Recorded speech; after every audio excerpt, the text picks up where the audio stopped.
సాయంత్రం కాగానే మన తెలంగాణ సమాజంలో కానీ ఎక్కడ కానీ కొద్దిగా సరదాగా గడపాలనుకునే మిత్రులు గడుపుతాం.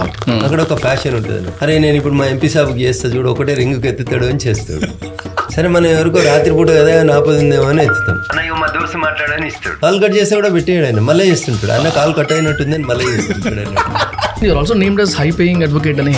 అసలు ఎంత ఛార్జ్ చేస్తారా జనరల్గా? ఇప్పుడు మీ పర్సనల్ స్టాఫ్ ఎంతమంది ఉంటారా? అది చెప్పినామనుకో వంశీ, వీళ్ళందరికీ జీతాలు ఏడికి వెళ్ళిస్తున్నాడు. యాక్చువల్ అదే అర్థం అనుకో. First I'm sorry to get this topic, కానీ మీ మీద ఒక ఉమెన్కి సంబంధించిన కేసు ఏదైతే రేప్ కేసు ఉందో, వంశీ కేసు లేకుండా రాజకీయాల్లోనూ మనలేవు. అందరి మీద కేసులు చేస్తారు, ఏదో ఒక కేసు చేస్తారు. అఖిలేందే పొగ వస్తుందా అనే ఒక క్వశ్చన్ కొన్నింటి we cannot discuss over the mic.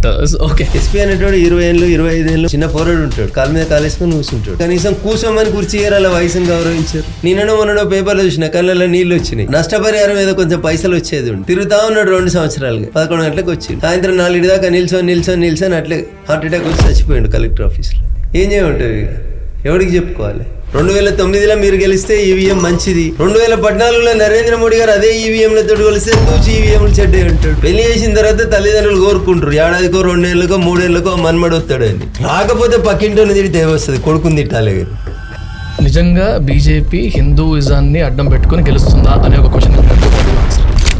అంటే బీజేపీ పార్టీనే వాషింగ్ మెషిన్ అని అంటా ఉంటారు. లోపలికి వచ్చి బయటకు వస్తే క్లీన్ అయిపోతారు. మా పార్టీలో చేరిన ఏ ఒక్కరి మీద కూడా సిబిఐ కేసులు ఎత్తేలే, ఈడీ కేసులు ఎత్తేలే, ప్రోగ్రెస్ కూడా లేదంటారు కదా అని.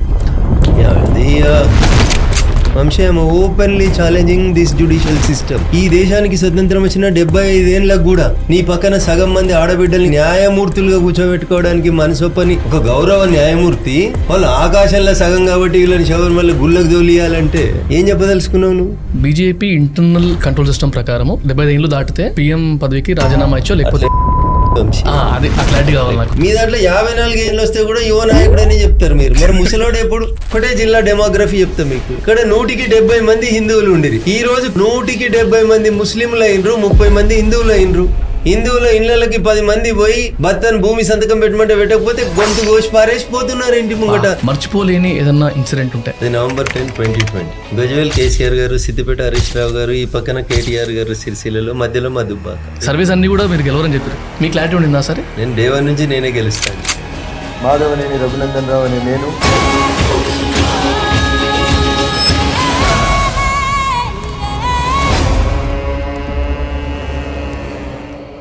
గైస్, మన రాటాక్స్లో we always thrive to do something different in the Telugu content space. For that we would need your support.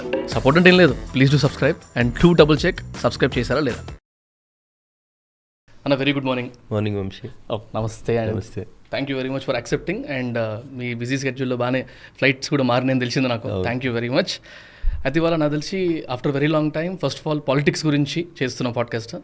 దాంతోపాటు 2 డిఫరెంట్ ప్రొఫెషనల్స్ని ఒకటే మనిషిలో 2 డిఫరెంట్ ప్రొఫెషన్స్ గురించి మాట్లాడబోతున్నాయి ఇవాళ. You are welcome Vamshi. నాకు తెలిసిన 2 కాదు 4-5 ప్రొఫెషన్స్ తెలిసిన, అన్ని ప్రొఫెషన్స్ గురించి మాట్లాడు. Done, perfect. రీసెంట్గా ఒక లాస్ట్ 6 monthsలో మల్టిపుల్ రిక్వైర్మెంట్స్ కోసం డిఫరెంట్ ఎమ్మెల్యేస్ దగ్గరికి, ఎంపీస్ దగ్గర పోయి వచ్చిన అనమాట ఇంట్లోకి. జనరల్గా కూడా కొంచెం ఫ్రీ టైం కావాలంటే మార్నింగ్ టైమ్స్లో కలుస్తారు కాబట్టి మార్నింగ్ టైమ్స్ అపాయింట్మెంట్స్లో పోయినప్పుడు కొన్ని అబ్జర్వ్ చేసినా. వాటి గురించి ఒకసారి టాపిక్ తీసుకొస్తా. ఫస్ట్ టాపిక్ ఏంటంటే, పాపం ముందు రోజు రాత్రి ఎప్పుడు పడుకోరో తెలియదు, ఏ టైంకి ఢిల్లీ నుంచి వచ్చారు, ఏ టైంకి 7 వచ్చేది తెలియదు. కానీ పొద్దున 6 గంటలకు 5 గంటలకు 7 గంటలకు వాళ్ళు రెడీ అయ్యి కిందికి వస్తారు. కిందికి వచ్చేసరికి అంటే బేస్డ్ ఆన్ ది ప్రయారిటీ ఒక్కొక్కరికి ఒక్కొక్క జోన్లో ఎంట్రీ ఉంటుంది. ఒకరు గేట్ అవతల ఉంటే, ఒకరు గేట్ లోపల ఉంటారు, ఇంకోరు ఇంట్లో ఉంటే, ఇంకోరు హాల్లో కూర్చుంటారు. సో కపుల్ ఆఫ్ టైమ్స్ నేను హాల్లో కూర్చున్నా. బట్ నా దగ్గర నుంచి బయటికి వెళ్ళంగానే గుంపు కూడేసి మీదకి వచ్చేస్తూ ఒక్కొక్కరు ఒక్కొక్క పేపర్ పట్టుకొని వస్తారు. నేను ఆ లైఫ్ స్టైల్ చూసినప్పుడు అరే I should talk to a politician for sure. ఆ తర్వాత మళ్ళీ దొరకలేదు నాకు స్కోప్ ఎవరితో మాట్లాడడానికి ఆన్ ది ఎయిర్లో. మిమ్మల్ని కనుక అది అడిగితే ఈ లైఫ్ స్టైల్లో మీరు చూస్తున్న ఛాలెంజెస్ కానీ or you are loving it, ఇది వేరే విషయం. కాకపోతే ఇంతమంది అర్జీలు పెట్టుకుంటూ, ఇంతమంది రిక్వెస్ట్లు పెట్టుకుంటూ, కొంతమంది డబ్బు అవసరం ఉండొచ్చు, కొంతమందికి హెల్త్ అవసరం ఉండొచ్చు, కొంతమందికి ఇంకేదో అవసరం ఉండొచ్చు. ఇంతమందిని ఎట్లా మేనేజ్ చేస్తారో అర్థం కాలేదు నాకు. సో బేసికల్గా 20-25 లక్షల మంది ఓటర్లు ఉంటారు మాకు పార్లమెంట్ పరిధి లోపల. అంటే మీ కాన్స్టిట్యున్సీలో? మా కాన్స్టిట్యున్సీలో కొన్ని కాన్స్టిట్యున్సీలు పెద్దగా ఉండవచ్చు, కొన్ని కాన్స్టిట్యున్సీలు చిన్నగా ఉండవచ్చు. రైట్. అనేక ఆశలు ఆకాంక్షలతోటి నాలంటూ టీవీలో చూసో, లేకపోతే ఎప్పుడైనా పోలీసులతో కొట్లాడినప్పుడు చూసో, ఇంకేదో చూసో మరి అగనే మంచోడని ఓటేస్తారు. అవును. సో వాడికి మన మీద 100 ఆశలు ఉంటాయి. మనకు ఉండేది 24 గంటలే సమయం వంశీ. 24 గంటల్లో నీ శరీర అవసరాలు ఎన్ని, దాని బయాలజికల్ నీడ్స్ ఎన్ని అనేది పోతే మిగతా అట్లీస్ట్ నువ్వు 16 గంటలే పనిచేస్తున్నావు అనుకున్నా. If you divide it into 3 shares అనుకున్నా 16 గంటలు పనిచేస్తావు నువ్వు. ఆ 16 గంటలలో వంశీ బేసికల్గా జనరల్గా పొలిటికల్ లీడర్స్కి వచ్చే సమస్యలు జూన్ జూలై వచ్చిందంటే స్కూల్ అడ్మిషన్స్ కావాలి, 2 మంచి స్కూల్లో అడ్మిషన్ కావాలి, 3 మంచి స్కూల్లో అడ్మిషన్ దొరికిన నెక్స్ట్ మరుక్షణం అడిగేది ఏంటంటే అన్న ఫీజు కన్సెషన్. ఇవి నీ కాన్స్టిట్యున్సీలో ఉండే దాదాపు 1200 ఊర్లు ఉంటాయి నాకు మెదక్ పార్లమెంట్లో. ఊరు నుంచి ఒక 5గురు ఫోన్ చేసినా నీకు ఆ జూన్ జూలై నెలలో ఉండేటువంటి ఒత్తిడి ఎంత ఉంటుందనే చూడు. పోనీ ఊరు నుంచి ఒకరిద్దరు ఫోన్ చేసిరు అనుకున్నా దాదాపు 2000 మంది దరఖాస్తుల్ని only for school admissions address. దురదృష్టం రోడ్లు పెరిగినాయి, వాహనాలు పెరిగినాయి, యాక్సిడెంట్స్ అయితే అసలు మనం కౌంట్ చేయలేనండి. యాక్సిడెంట్స్ అయితే ఇమీడియట్గా నీకు కావాల్సింది అంబులెన్స్, ఆ తర్వాత కావాల్సింది హాస్పిటల్, 10 రోజుల తర్వాత డిశ్చార్జ్ అయ్యేటప్పుడు కావాల్సింది మళ్ళీ ఫీజు కన్సెషన్. కార్పొరేట్ హాస్పిటల్స్కి పోతే 10 లక్షలు 20 లక్షలు 30 లక్షలు ఫీజు కట్టాల్సిన పరిస్థితి వస్తే కొన్ని సందర్భాల్లో దురదృష్టం ఉన్న పొలం అమ్ముకుంటారు, భార్య బిడ్డల మీద ఆస్తులు అమ్ముకుంటారు, అయినా ఇచ్చారు. నెల రోజుల ట్రీట్మెంట్స్ తర్వాత కూడా కొన్నిసార్లు డెడ్ బాడీస్ అయితే చనిపోతారు. దురదృష్టం. శత విధాలుగా ప్రయత్నించినా కాపాడుకోలేరు. అప్పటికే 10 లక్షలు 20 లక్షలు బిల్లు కట్టి ఉంటారు, ఇంకేదో 2-3 లక్షలు బిల్లు పెండింగ్ ఉంటుంది. అది కడితే కానీ డెడ్ బాడీ ఇవ్వండి హాస్పిటల్ అయినా. వీళ్ళు అప్పటికే ఎగ్జాస్ట్ అయిపోయి ఉంటారు. ఈ కోపంలో 4 రాళ్ళు పడతాయి దవాఖాన మీద. ఇగో ఇది పంచాయతీ. సో థ్యాంక్లెస్ జాబ్ అని చాలామంది మా లీడర్లు చెప్తారు. నేను అట్లా చెప్పలేను, కానీ 24/7 పనిచేస్తాం మేము. యాక్సిడెంట్ 1 గంట కావచ్చు, 2 గంటలకు కావచ్చు. ఒక్కోసారి గాఢ నిద్రలో ఉంటే 2వ రింగ్ 3వ రింగ్ పడుతుండొచ్చు, లేకపోతే 4 అయితే మొదటి రింగ్కే ఆన్సర్ చేస్తా కాల్స్. సో ఇది చాలామంది మా లీడర్లు కొద్ది రోజుల తర్వాత అంటారు, అన్న ఎంత చేసినా ఆయనకి జనానికి ఏం లేదన్నా, పొద్దున్నాక తెల్లదాకా చేస్తాం, ఏం లేదు. మరి ఏం లేదు కాబట్టి ఓటేసిండు ఆయన. నీకు ఆయనకు కడుపు కష్టం ఉంది, నువ్వు తీరుస్తావు, నువ్వు మంచోను అని 4 నిలబడితే 4 ఒకరిని సెలెక్ట్ చేసుకున్నాడు ఆయన. అంతే కదా, నువ్వు సెలెక్ట్ చేసుకున్నావే, నువ్వు ఆయన మీద విసుకొని అర్ధరాత్రి చేస్తావా పొద్దుగాలు చేస్తావా అంటే ఇక అది ఎట్లా కుదరదు. ఆయనకి ఎప్పుడు ఆపద వస్తే అప్పుడు కాల్ చేస్తాడు, ఉద్దేశం ఉండదు. అయితే దీంట్లో కొంచెం మిస్చిఫ్ కూడా ఉంటుంది వంశీ. సాయంత్రం కాగానే మన తెలంగాణ సమాజంలో కానీ ఎక్కడ కానీ కొద్దిగా ఫ్రెండ్స్ కొద్దిగా సరదాగా గడపాలనుకునే మిత్రులు గడుపుతూ ఉంటారు. అక్కడ ఒక ఫ్యాషన్ ఉంటుంది అన్నాడు, అరే నేను ఇప్పుడు మా ఎంపీ సాబ్కి చేస్తా చూడు, ఒకటే రింగుకి ఎత్తుతాడు అని చేస్తాడు 10 గంటలకి. సరే మనం ఎవరికో రాత్రిపూట కదా ఆపదుందేమో అని ఎత్తుతాం. అన్న ఇక మా దోస్తు మాట్లాడని ఇస్తాడు. అక్కడ సందర్భం లేకుండా కష్టపెట్టేటోళ్ళు కొంతమంది ఉంటారు. ఒక 10% ఇట్లాంటి కాల్స్ మమ్మల్ని ఇబ్బంది పెడతాయి రాత్రి. ఏమంటారు అట్లాంటప్పుడు? ఏమని లేవు, ఓపుకుంటే మాట్లాడతాం, ఓపిక లేకపోతే కాల్ కట్ చేస్తాం. కాల్ కట్ చేస్తే కూడా పెట్టేయడు ఆయన, మళ్ళీ చేస్తుంటాడు. అన్న కాల్ కట్ అయినట్టుందని మళ్ళీ చేస్తుంటాడు అన్నట్టు. సో ఒక రకంగా చెప్పాలంటే మనం ఎక్కడున్నాం అనేది వాళ్ళకి తెలియదు బేసికల్లీ. ఫర్ ఎగ్జాంపుల్ నేను 4 days నుంచి 101, 102 ఫీవర్ తోటి సఫర్ అవుతున్నా. వాళ్ళకి ఏం తెలుస్తుంది, నాకు జ్వరం వచ్చిందని ఫోన్లో వాళ్ళకి తెలియదు కదా. సో ఆయన కడుపుని వచ్చింది, ఆయన ఫోన్ చేస్తాడు అంతే. అన్న నాకు కడుపుని వస్తుంది అవకాశం చెప్పు అంటాడు అంతే. యాక్సిడెంట్ అయింది, నేను ప్రైవేట్ హాస్పిటల్కి వస్తే అడ్డగోలు డబ్బులు అవుతున్నాయి, నీమ్స్ డైరెక్టర్కి చెప్పు అంటాడు. రాత్రి 2 గంటలకు యాక్సిడెంట్ అయింది, మొన్న ఒక ఆటో యాక్సిడెంట్ అయింది వర్షం పడుతున్న సందర్భంగా. నేను ఢిల్లీలో ఉన్న, పార్లమెంట్ నడుస్తుంది, పడుకొని ఉన్నా. 2 తర్వాత ఫోన్ కంటిన్యూగా బర్ అంటుంది. జనరల్ నేను వైబ్రేషన్లోనే పెట్టుకొని పడుకుంటాను, సౌండ్ వస్తుంది ఇట్లా టేబుల్ మీద ఉంటే. బలవంతంగా కళ్ళు తెరిచి చూసినా అసలు నెంబర్ కూడా చూడడానికి పరిస్థితి లేదు. అన్న మా తమ్మునికి యాక్సిడెంట్ అయింది, నీమ్స్లో బెడ్ కావాలో అంటాడు. లేచి కూర్చొని మంచినీళ్ళు తాగి ఏంది ఈ టైంలో ఎంత అయిందని చూస్తే 2:30. అప్పుడు ఎవరు ఉంటారు ఆడ నిమిష డైరెక్టర్ ఏడెత్తుతాడు ఫోను, నాకు కడుపుని వచ్చింది ఆయన, నేను నీకు ఫోన్ చేసిన, నువ్వు ఇంకొకరిని ఫోన్ చేసి లేపాలా రాత్రి. So this is the problem. కొన్నిసార్లు మాకు కూడా విసుగు వస్తుంది, కొన్ని సందర్భాల్లో అరుస్తాం, పేషెన్సీ ఉండదు. మీరు అన్నట్టు school admissions, accidents, hospital bills, ఇంకొక మేజర్ పంచాయతీ మేము గమనిస్తూ ఉంటాం. లిటరసీ తక్కువ ఉంటుంది పల్లెటూళ్ళలో. పాపం అమాయకులు ఉంటారు, భర్త చనిపోతాడు, భార్య పేరు మీదకి పాస్బుక్ రాదు. ఆ ముసలవ 60 ఏళ్ళ ముసలవ, భర్త ఉన్న రోజులు ఎన్నడూ తహసీల్ ఆఫీస్కి పోదావా. భర్త చనిపోయినాక కొడుకులు ఈమెకి ఏం చేస్తారో తెలియదు. అందుకని ఈ ముసలవనే ఆ పాస్బుక్ని భద్రంగా పెట్టుకొని తిరుగుతూ ఉంటుంది తహసీల్ ఆఫీస్కి. ఈ ముసలవని చూసి ఆ తహసీల్దార్ లోపల రానియాడు. ఎవరికి చెప్పుకోవాలి ఆమె? పల్లెటూరులోకి పోయినామంటే కారు దిగంగానే ఒక 10 మంది వచ్చి కాలు మొక్కితందుకు ఇవే దరఖాస్తులు పట్టుకొని వస్తుంటారు పెద్ద మనుషులు. బాధ అనిపిస్తుంటుంది నాకు. వాళ్ళకి తెలియదు కాబట్టి మన దగ్గరకు వచ్చే ప్రయత్నం.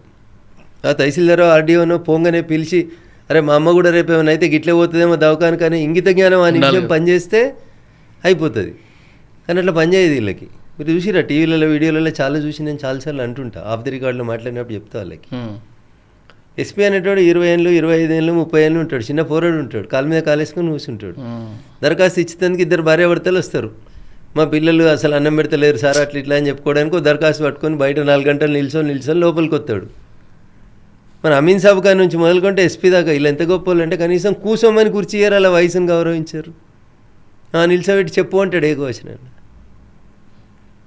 అదే సిచ్యువేషన్లో మీ అమ్మ నాన్ననో ఇంకొక ఆఫీసర్ దగ్గరికి పోతే ఎట్లా ఏముంటుంది అనేది ఆలోచించుకోవాలి. సరే మీరంటే ఐఏఎస్ఓ ఐపీఎస్ఓ లేకపోతే అమీన్ సాబ్ ఉన్నావు కాబట్టి నువ్వు ఫోన్ చేసి చెప్పగానే మీ అమ్మ నాన్నకు పని అయితే ఉండొచ్చు, మీ అమ్మ నాన్న ఆఫీస్కి పోవాల్సిన అవసరం రాకపోవచ్చు. కామన్ మ్యాన్స్ పరిస్థితి ఏంది? సో ఈ విచక్షణని ఆ కుర్చీలో కూర్చోగానే మర్చిపోతున్నారు. That is the basic problem. నేను కూడా దాదాపు ప్రతిరోజు ఒక 200 మందికి సమస్యలు వింటూ ఉంటాను. ఎంత తిరిగినా 200 మందిని మళ్ళీ ఎక్కడో ఒక చోట అడ్రస్ చేస్తూనే ఉంటాను నేను. ఎన్నిసార్లు అడ్రస్ చేసినా మళ్ళీ కొత్త సమస్య వస్తుంది, అదే భూమి సమస్య వస్తుంది. ఫస్ట్ ఆఫ్ ఆల్ ఉన్నవి పాసిబుల్ అనా డీల్ చేయడం వాళ్ళతోనే ఉన్న ఇష్యూస్ అన్ని? నిజాయితీగా అధికారులు పనిచేస్తే ప్రతి సోమవారం ఈ దేశంలో లేదా మన తెలంగాణ గురించి మాట్లాడుకుంటే ప్రతి సోమవారం ప్రతి జిల్లా కలెక్టర్ ప్రజావాణి అని ఒక కార్యక్రమం పెడతాడు. అందరు రాని దరఖాస్తులు ఈరని అందరు ఇట్లా కుర్చీలు వేసుకొని వరుసగా కూర్చుంటారు. వంశీ నాకు తెలియక అడుగుతారు. 2014 జూన్ 2 వచ్చింది తెలంగాణ.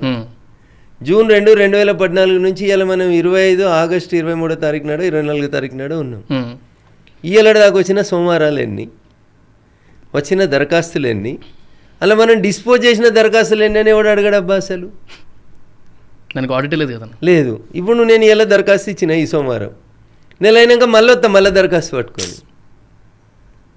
సో నా ప్రాబ్లం ఏంటంటే ఇక్కడ అధికారులతో ఉన్న సమస్య ఏంటంటే ఈ భూమికి సంబంధించింది కొల్చారం తహసీల్దార్ కలెక్టర్ రాస్తాడు, కొల్చారం తహసీల్దార్ please do it, application is disposed of.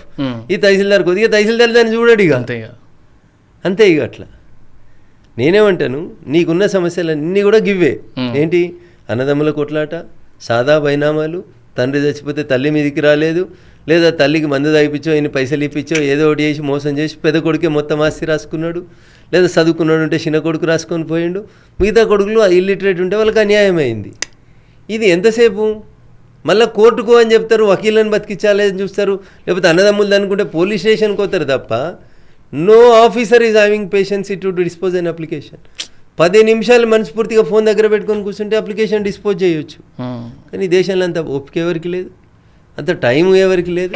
So again and again ప్రతి సోమవారం ఆర్జీదారుడు మళ్ళీ తిరుగుతూనే ఉన్నాడు కలెక్టర్ ఆఫీస్కి. ఆడ మంచినీళ్ళకు జాగ ఉండదు, భోజనం పెట్టేటోడు ఉండడు, కూసొమ్మని అడిగేటోడు ఉండడు. వీళ్ళు ఒత్తిగలేని పశువుల కొట్టంలో తోలినట్టు రా రా నెక్స్ట్ నెక్స్ట్ నెక్స్ట్ అని ఇట్లా చూసి ఇట్లా అని నెక్స్ట్ వెనకకి ఇస్తూనే ఉంటారు వీళ్ళు. ఇది డిస్పోజ్ అయిందా కాలేదా, ఈ సోమవారం వచ్చిన దరఖాస్తులు ఎన్ని డిస్పోజ్ అయినాయని ఒక్క సోమవారం బ్రేక్ తీసుకొని ఒక్క కలెక్టర్ కూడా చెక్ చేయడు. అయిపోయా ముసలమ్మ ఈ సోమవారం ఇచ్చే, ఆగస్టు సోమవారం ఇచ్చే, సెప్టెంబర్ సోమవారం ఇచ్చే, డిసెంబర్ సోమవారం ఇచ్చే. నిన్ననో మొన్ననో పేపర్లో చూసిన కళ్ళల్లో నీళ్ళు వచ్చినాయి మా సిద్దిపేట కలెక్టర్ కార్యాలయంలోనే. మల్లన్న సాగర్ అనే ప్రాజెక్టు కడితే దాంట్లో భూమి మునిగిపోయింది. నష్టపరిహారం ఏదో కొంచెం పైసలు వచ్చేది ఉండే, భర్త పేరు మీదనే వచ్చేది కాదు, తన పేరు మీదనే వచ్చేది ఉన్నట్టుంది. తిరుగుతూ ఉన్నాడు 2 సంవత్సరాలుగా. ఇక రేపో మాపో ఇస్తారని చెప్పారు. తిరుగుతూ ఉన్నాడు. పొద్దున్న వచ్చిండు 11 గంటలకు వచ్చిండు, సాయంత్రం 4 దాకా నిల్చొని అట్లే హార్ట్ అటాక్ వచ్చి చచ్చిపోయిండు కలెక్టర్ ఆఫీస్లో. పైసలు రాలేదు, హార్ట్ అటాక్ వచ్చి చచ్చిపోయిండు. 2-3 రోజుల క్రితం పేపర్లు చదివిన నేను. ఏం చేయమంటావు? ఇక ఎవరికి చెప్పుకోవాలి? ఇంతకంటే దారుణమైన పరిస్థితి ఈ దేశంలో లేదు. దీనికి 100% రాజకీయ నాయకులు అధికారులు ఇద్దరూ బాధ్యత తీసుకొని సమన్వయం చేసుకొని ప్రాపర్గా కూర్చొని డిస్పోజ్ చేస్తే అయిపోతుంది. సార్లకేమో ఏసీ రూములు దాటి బయటికి రావచ్చు వీలు కాదు, రాజకీయ నాయకులకు పొద్దుగా లేస్తే తిరుగుతూనే ఉంటారు కానీ వీళ్ళ చేతిలో ఉండే సమస్య పరిష్కారాలు తక్కువ. ఇది ఇష్యూ. అంటే మీరు నేషన్ లా మేకర్స్ల పొజిషన్లో ఉండి ఇలాంటి వాటికి ఏమైనా వచ్చే పొజిషన్ అంటే స్కోప్ కనబడుతుందా ఫ్యూచర్లో? అంటే నేనైతే జనరల్గా ఎంత ఒప్పుకున్నంతసేపు నేను పనిచేస్తాను. పొద్దున్న 7 గంటలకు మొదలైనా ఒప్పుకున్నంతసేపు పనిచేస్తాను. నేను తహసీల్దార్తో మాట్లాడతా, ఆర్డీఓతో మాట్లాడతా, కలెక్టర్తో మాట్లాడతా. ఇది చేయకపోతే బాగుండదు అంటాను, ఎందుకంటే నాకు కానూన్ కూడా తెలుసు కాబట్టి, వకీల్ని కాబట్టి గట్టి కూడా కొట్లాడతా. ఇది చేయాలి, 4 రోజులలో చేయాలని కూడా కొట్లాడతాను నేను. అట్లా ఎంతమందిని చేయగలుగుతున్నాం అనేది కొంచెం ఇబ్బందికరమైన పరిస్థితి. అయితే ఇంకొక లీడర్ దగ్గర చూసింది ఇది గమనించి నేను ఇంటికి వచ్చి లెక్కేసుకున్నాను అనమాట. అయితే ఆ మనిషి దగ్గర బయట నేను వెళ్ళేసరికి బ్రేక్ఫాస్ట్ అవుతుంది 9:30 ఆ టైంకి. ఒక 200 మంది దాకా ఉన్నారు అక్కడ.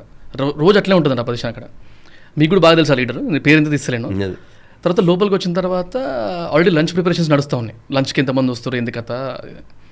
ఆ తర్వాత నేను పక్కన ఒక మనిషితో కూర్చున్నప్పుడు అర్థమైంది నాకు, యావరేజ్గా ఒక ఎమ్మెల్యే కానీ ఎంపీకి కానీ తన ఇంటి దగ్గర తన చుట్టుపక్కల కనీసం ఇప్పుడు మీరు వచ్చేటప్పుడు కూడా 10 మంది టిఫిన్లో భోజనాలు పెట్టడం సరిపోకపోతే కనీసం ఛాయ్ పోయాలన్నా లెక్కేస్తాం. అవునవును అట్లా రోజు 200 మందికి ఛాయ్ పోయాలంటే కూడా ఒక లీడర్కి ఎన్ని వేలు అయితే ఈ రోజుకి ఆ 5 ఏళ్ళు కానీ లేకపోతే గెలవకపోయినా గెలిచినా అందరినీ కలుపుకుంటూ పోవాలి, ఏమైనా అవసరం ఉంటే పైసలు ఇచ్చి పంపించాలి.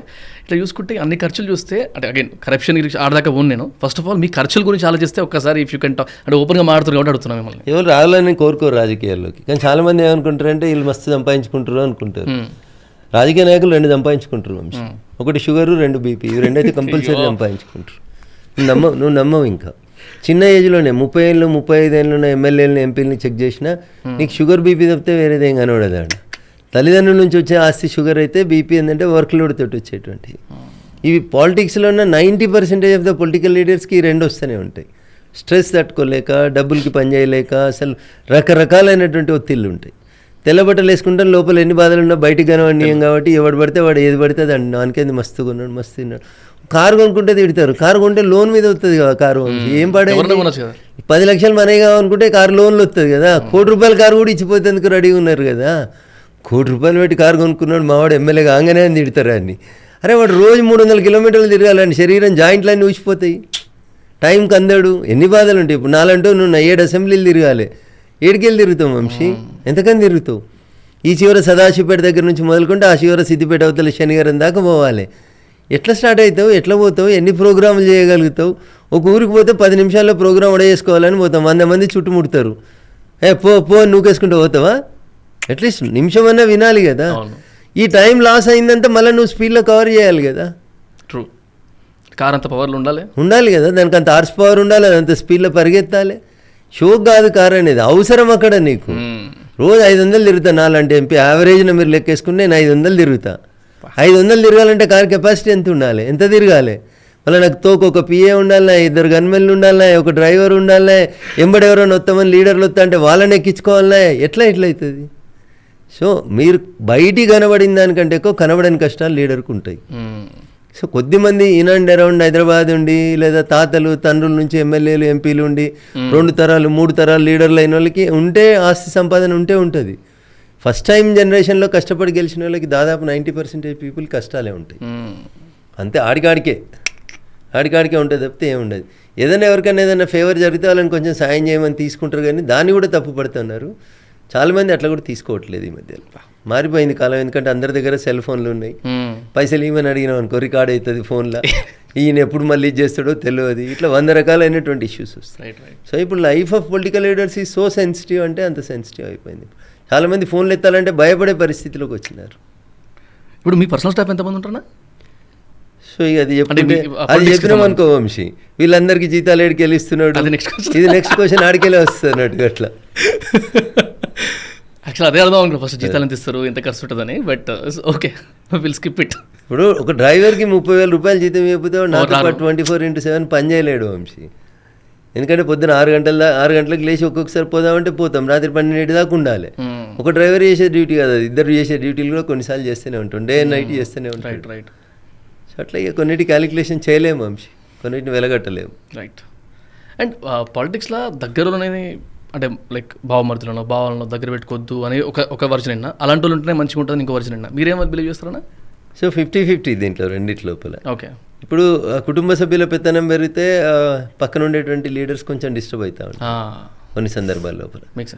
నాకు కుర్చీ ఇస్తలేడు అన్న వాళ్ళ బామ్మర్దికే చెప్తున్నాడు పని, వాళ్ళ బావకే చెప్తున్నాడు, లేకపోతే వాళ్ళ కుటుంబ సభ్యుల పెత్తనం పెరిగిపోయింది. ఇట్లా రకరకాలుగా నేను కూడా విన్నా రిపోర్టింగ్ చేసేటప్పుడు. ఎమ్మెల్యే సభ కంటే ఎక్కువ ఎమ్మెల్యే సభ భార్యనే అన్ని వసూలు చేస్తుందని, ఎమ్మెల్యే సభ కొడుకు వసూలు చేస్తాడని, ఇట్లా రకరకాల బురద జల్లడానికి అవకాశం ఇచ్చిన వాళ్ళం అవుతాం. Why should you give the scope? సరే, నీకు ఏదైనా నీ ఆఫీస్ పని, నీ కంప్యూటర్ పని, నీ సొంత పనులు ఏమైనా ఉండి ఫోన్ కాల్స్ అటెండ్ అవ్వడు చేస్తుంటే అంతవరకు వాడుకో. బయట పనులలో ఎక్కడ వాళ్ళని ఆఫీసర్లతో ఇన్వాల్వ్ చేసినా ఇంకా అంతే, ఎమ్మెల్యే గారు దోసుకుంటారు, ఎంపీ గారు దోసుకుంటారు తప్పితే వేరే ముచ్చట ఉండదు. ఇక నిన్న కొంచెం డిప్లొమాటిక్ టాపిక్ అయింది మాకు ఇంటర్నల్గా, బాగా చర్చించుకున్నాం దాని గురించి. అయితే కొన్ని స్టడీస్ ప్రకారము లోక్సభ మెంబర్స్ గురించే తీసుకుంటే ఫస్ట్ 543 మెంబర్స్ తీసుకుంటే అందులో 251 మెంబర్స్ మీద క్రిమినల్ కేసెస్ ఉన్నాయని ఒక ఆర్టికల్ చదివినండి. దాన్ని కొంచెం డీప్గా చదువుతున్న కొద్దీ ఇంకొక విషయం ఏం తెలిసిందంటే, మీరు కూడా అదే హౌస్లో మెంబర్ కాబట్టి ప్లస్ మీరు అదే పార్టీకి సంబంధించి కాబట్టి పాయింట్ అడుగుతున్నా, BJP is topping in that list అని కూడా ఉందన్నమాట. అంటే వాళ్ళ మెంబర్స్లో ఎలక్టెడ్ మెంబర్స్లో కూడా కలిపితే టాప్ క్రిమినల్ కేసెస్ వాళ్ళ మీదనే ఉన్నాయి. ఇన్ఫ్యాక్ట్ మీ మీద కూడా ఒక కేసు ఉంది, కొన్ని కేసెస్ ఉన్నాయి కాబట్టి.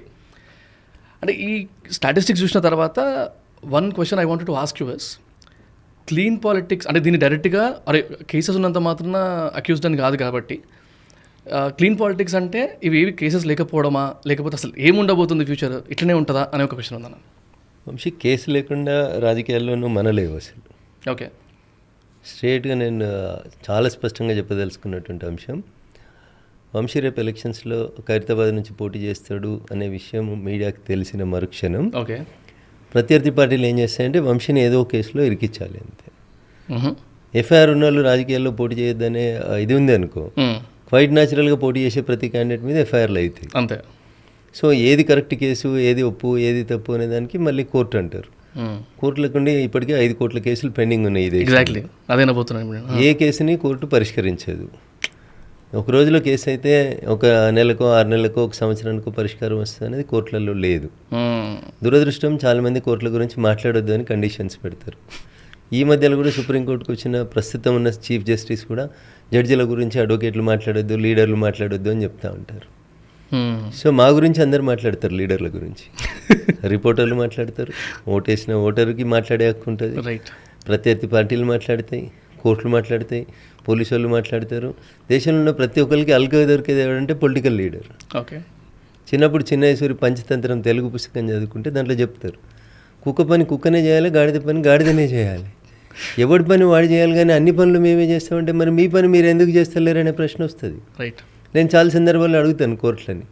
ఈ మధ్యలో నా మీద కంటెంప్ట్ ఆఫ్ కోర్టులు కూడా నోటీసులు కూడా ఇస్తున్నాయి. సో ఇప్పుడు ఈ దేశంలో ఒక పెద్ద జడ్జిమెంట్ ఇచ్చినామని జడ్జిలంతా కూర్చొని చెప్పారు. ఏమని? శబరిమలలో ఆడపిల్లల్ని ఎందుకు రానియరు అంటారు. రానియాలి, శబరిమలకి ఆడపిల్లల్ని ఎందుకు రానియకూడదు?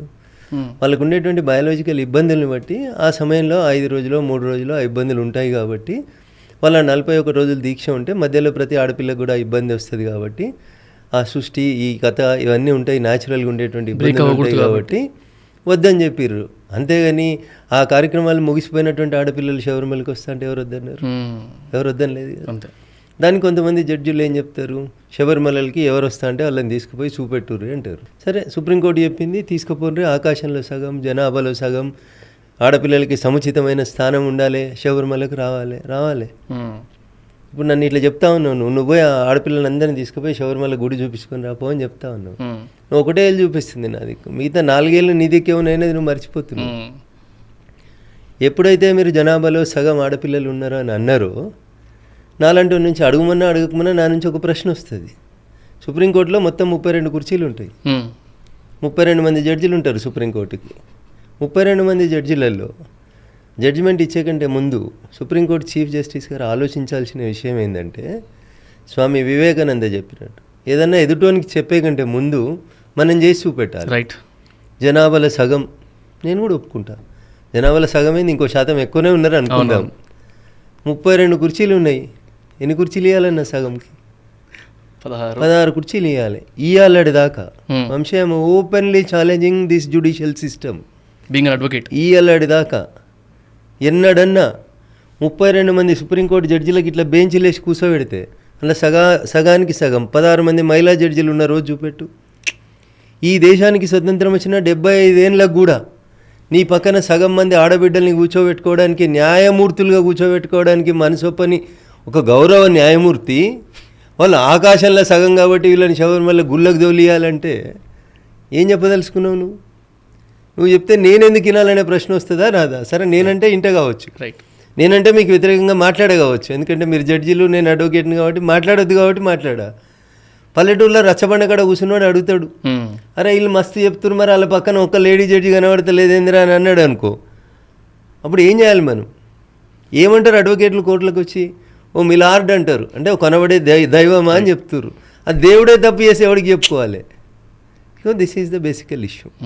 సో కేసులు ఉండకూడదు, కేసులు ఉన్నోళ్ళు రాజకీయాల్లోకి రాకూడదు, ఎఫ్ఐఆర్ అయితే పోటీ చేయొద్దు అంటే ఇక నీకు ఈ దేశంలో ఎవడు పోటీ చేసేందుకు అర్హుడు ఉండడు. బేసికల్ గుర్తుపెట్టుకో, అందరి మీద కేసులు చేస్తారు, ఏదో కేసు చేస్తారు. కావాలని నువ్వు మోటార్ సైకిల్ పోతుంటే వాడు వచ్చి నీ కారు కింద పడో, లేకపోతే నీ మోటార్ సైకిల్ కింద పడో, అది కూడా కేసు చేసి పెడతారు, నీ మీద ఒక ఎఫ్ఐఆర్ రెడీ పెడతారు.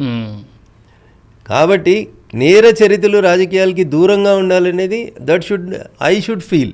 Right. Being a candidate I should feel. నాకు ఓటు అడిగే హక్కు ఉందా లేదా అనేది నేను ఫీల్ కావాలి. కానీ నేను రాజకీయంగా ఎదుగుతున్నా కాబట్టి నన్ను ఆపడానికి నా ప్రత్యర్థులు పెట్టే తప్పుడు కేసులకి నేను భలే దూరం ఉండాలంటే ఉండలేను. కానీ అంటే ఇంత లర్న్డ్ లా ప్రొఫెషనల్గా మీ మీద ఇన్ని కేసెస్ ఉండడానికి అంటే ఇంతకుముందు ఒక పాలిటిషన్ అడిగిన ఉండే నేను, అగ్గిలేందే పొగొస్తుందా అనే ఒక క్వశ్చన్ కనుక మేము అడిగితే so what is your answer అన్న? ఇప్పుడు నేను తెలంగాణ ఉద్యమం ఏప్రిల్ 27, 2001 జలదృశ్యంతో రాజకీయాలకు వచ్చాను. రైట్. సో అప్పుడు చాలా ఆవేశంగా ఉండేటోళ్ళం. ఇప్పుడు 2025లో ఉన్నాం, 25 సంవత్సరాల క్రితం ముచ్చట. రైట్. ఇప్పుడు 56 ఏళ్ళకి వచ్చినాం. అప్పుడు ఎంత ఉంటాం? 30 ఏళ్ళ కాడు ఉన్నోళ్ళం, 32 ఏళ్ళ కాడు ఉన్నోళ్ళం. కొంచెం ఆవేశంగా ఉంటాం. దట్టు మేము వచ్చిన కాజ్ ఏంది? జై తెలంగాణ అనే కాజు మీద వచ్చినాం. ఏంది ఆ కాజు? తెలంగాణ ప్రాంతంలో ఒక కోర్టులో ఒక జీపీ ఉండడు, ఒక పీపీ ఉండడు, ఒక జడ్జి ఉండడు. మావాడు ఆఖరికి దర్వాజా బయట నిల్చొని రఘునందన్ రావు హాజరే అని పిలిచేటోని కూడా సంగారెడ్డిలో కొలువు చేయాలంటే శ్రీకాకుళముడో విజయనగరముడో వచ్చి కొలువు చేస్తుంటే మా 10వ తరగతి చదివిన పొరగంలో కొలువులు వస్తలేవని కొట్లాట. ఆ కొట్లాటలో ఆవేశం ఉంటుంది, ఎందుకుండదు? రైట్. ఒక పుష్కర కాలం నేను ఆ మూమెంట్లో పనిచేసినప్పుడు ఎవరినో ఒకరిని ఒక మాట అంటాం, ఆఫీసర్లు అంతా వాళ్ళే కాబట్టి కేసు పెడతారు. ఇప్పుడు నీలాగానే ఒక ఆఫీస్కి పోయినాం, సకల జనుల సమ్మె జరుగుతుంది, అన్ని ఆఫీసులు బంద్ ఉన్నాయి, ఒక ఆఫీసు నడుస్తుందని ఎవరో ఒకరు ఫోన్ చేస్తే పోయినాం. బరాబర్ నడిపిస్తే నువ్వెవరు నన్ను అడిగేందుకు అన్నాడు. బంద్ రోజు నా పక్కన ఒక పిల్లాడో దెబ్బ కొట్టిండు. ఆయన ఆ పిల్లాని పేరు తెలియదు కాబట్టి నా పేరే రాసిండు. రఘునందన్ రావు నాయకత్వంలో 50 మంది గూండాలు వచ్చి దాడి చేసిర్రు అని చెప్పిండు. నేను ఆఫీస్కి పోయినా. నా దురదృష్టం ఏంటంటే ఆ అధికారి సమ్ షెడ్యూల్ కాస్ట్కి సంబంధించినటువంటి అధికారి. ఎస్సీ ఎస్టీ కేసు అయింది. ఇప్పుడు ఏం చేస్తావు వంశీ అట్లయితే? నువ్వు ఒకటి తెలిసి ఉద్దేశపూర్వకంగా చేయలేవు. మా ఉద్దేశం ఏంది? అన్ని ఆఫీసులు బంద్ అవుతున్నాయి, సకల జనుల సమ్మె నడుస్తుంది, మీరెందుకు ఆఫీసు నడుపుతురని అడగడానికి పోయినాం. నువ్వెవడు అడగడానికంటే నీ అమ్మ నువ్వెవడు అని అడగడానికంటే అని కొట్టినారు పక్కన ఉన్న పిల్లలు. సో అది ఎమోషనల్ ఫైట్. అది ఉద్దేశపూర్వకంగా ఆయనను కొట్టాలి, ఆయనను అవమానించాలి, ఆయన కులం పేరు మీద దూషించాలని ఆడిపోయిన వాళ్ళకి ఎవరికి తెలుస్తుంది మీదేం కులం అని? మీ ఊరే తెలియనప్పుడు మీ కులం ఎట్లా తెలుస్తుంది మాకు?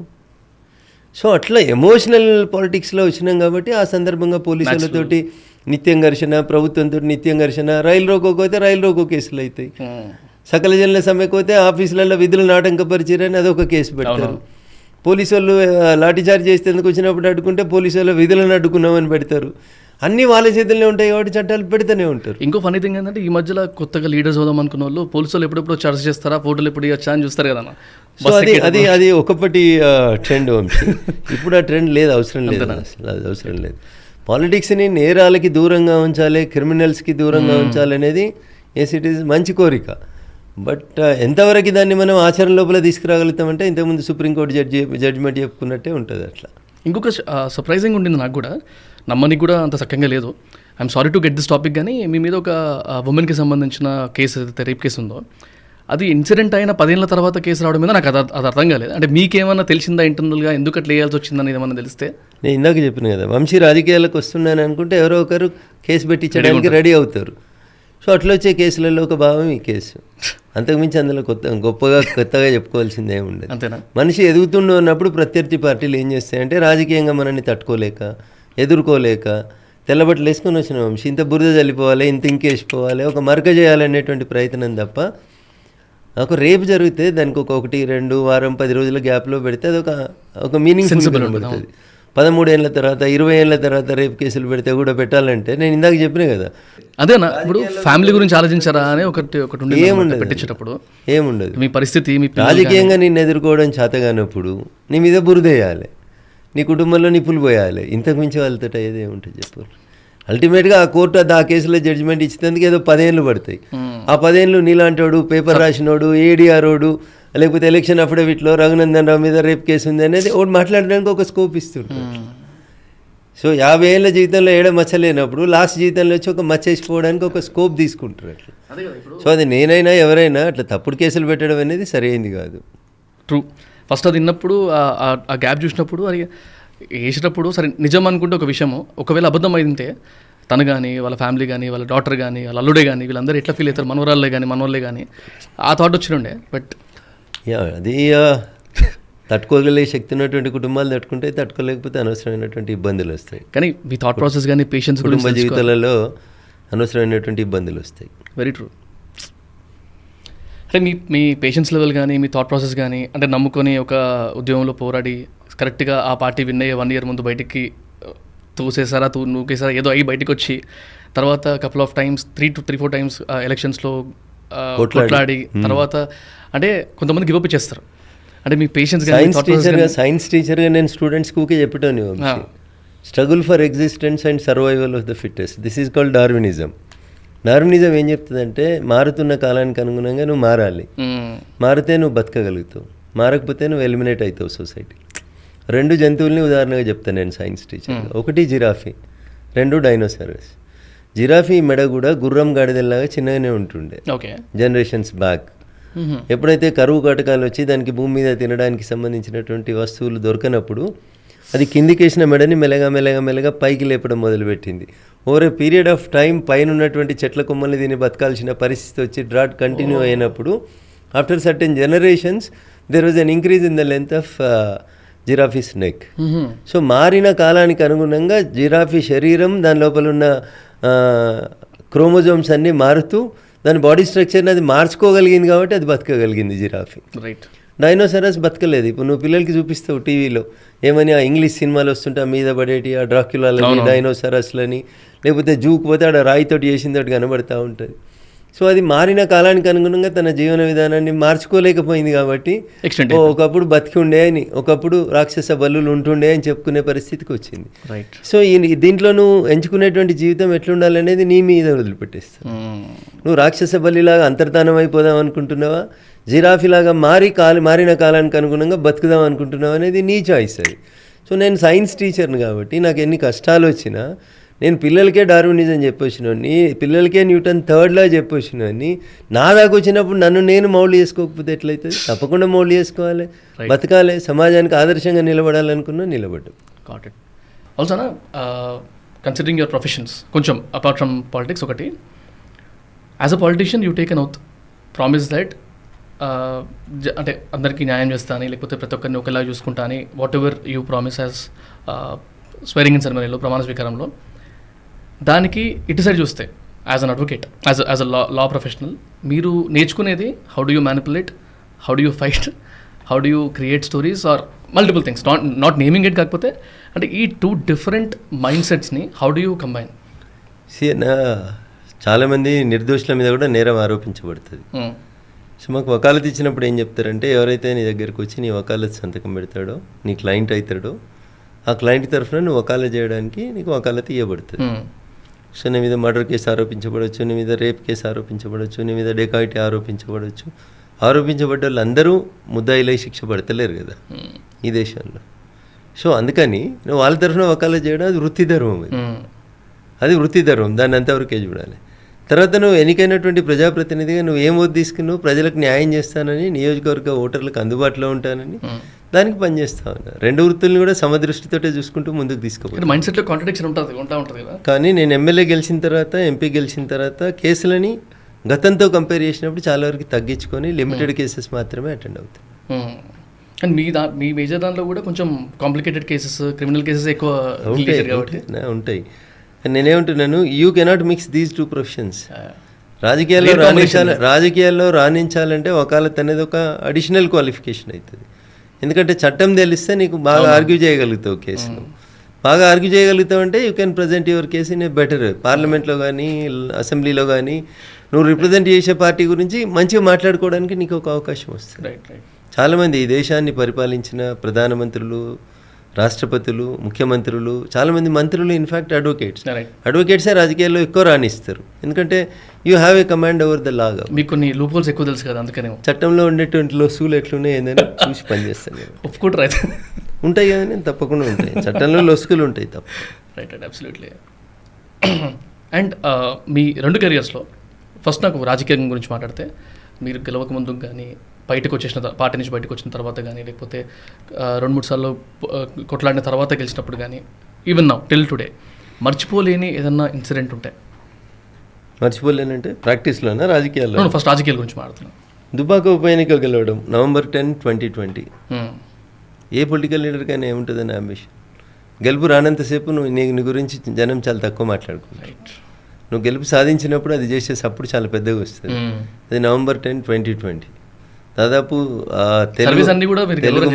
తెలుగు మాట్లాడే ప్రజలందరూ కూడా టీవీలోకి ఎత్తుకపోయి 2020 మ్యాచ్ లాగా చూసిన ఎలక్షన్ రిజల్ట్, దుబ్బాక ఉప ఎన్నిక రిజల్ట్. అందుకంటే మనిషికి ఆనందం ఏముంటుంది? ఆల్మోస్ట్ అన్ని సర్వేస్ మీరు గెలవాలని చెప్పి వచ్చినాయి కదా. టీఆర్ఎస్ గెలుస్తుందని ఓడిపోతుందని ఎవరు ఊహించలేదు. ఎందుకంటే అంతకుముందు జరిగిన ఏ ఉప ఎన్నికలో కూడా టీఆర్ఎస్ ఓడిపోలేదు కాబట్టి.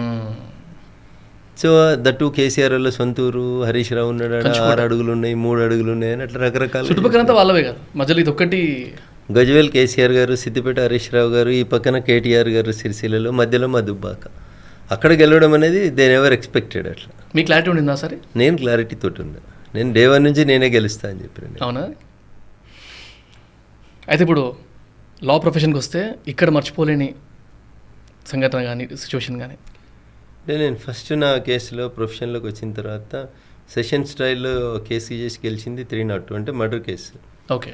సో కొత్తగా ప్రాక్టీస్లోకి వచ్చిన అడ్వకేట్స్కి జనరల్గా ఎవరు మర్డర్ కేసు అలాంటి కేసులు, పెద్ద కేసులు ఇవ్వడానికి ఇష్టపడరు. ఎందుకంటే లైఫ్ రిస్క్ ఉంటుంది. శిక్ష పడితే డైరెక్ట్గా లైఫ్ కన్విక్షన్ పడుతుంది, అట్లా భయానికి ఇబ్బంది పడుతుంటారు. సో బట్ సమ్హౌ నేను ఎప్పుడైతే మొదటి మర్డర్ కేసు ట్రయల్ చేసినో అది గెలిచినాను. అది బియర్ బాటిల్లో లేదు? అదే 2 మిత్రులు 3 బీరు బాటిళ్ళు. అది ఆ పంచాయతీలో కొంచెం ప్రిస్టేజియస్గా తీసుకొని చేయాల్సి వచ్చింది. Young and enthusiastic murder case చేయడం అనేది చాలా టఫ్ జాబ్. అది ఎవిడెన్స్ని అది చేయడం అనేది చాలా కష్టం. But I did it. నాకు చాలా సంతోషం అనిపించింది. Right. And you're also named as high paying advocate అని. అసలు ఎంత ఛార్జ్ చేస్తారని జనరల్గా, ఇఫ్ యూ కెన్ డిస్క్లోజ్? ఏముంటుంది, అడ్వకేట్లు ఫీజు తీసుకుంటాం, ట్యాక్స్ కడతాం, దాంట్లో దొంగతనం ఏం లేదు. ఈ దేశంలో ఇండివిజువల్గా ఎక్కువ ట్యాక్స్ కట్టేది ఎవరంటే అన్ని ప్రొఫెషన్ల కంటే అడ్వకేట్స్మే ఎక్కువ కడతా ఉంటారు.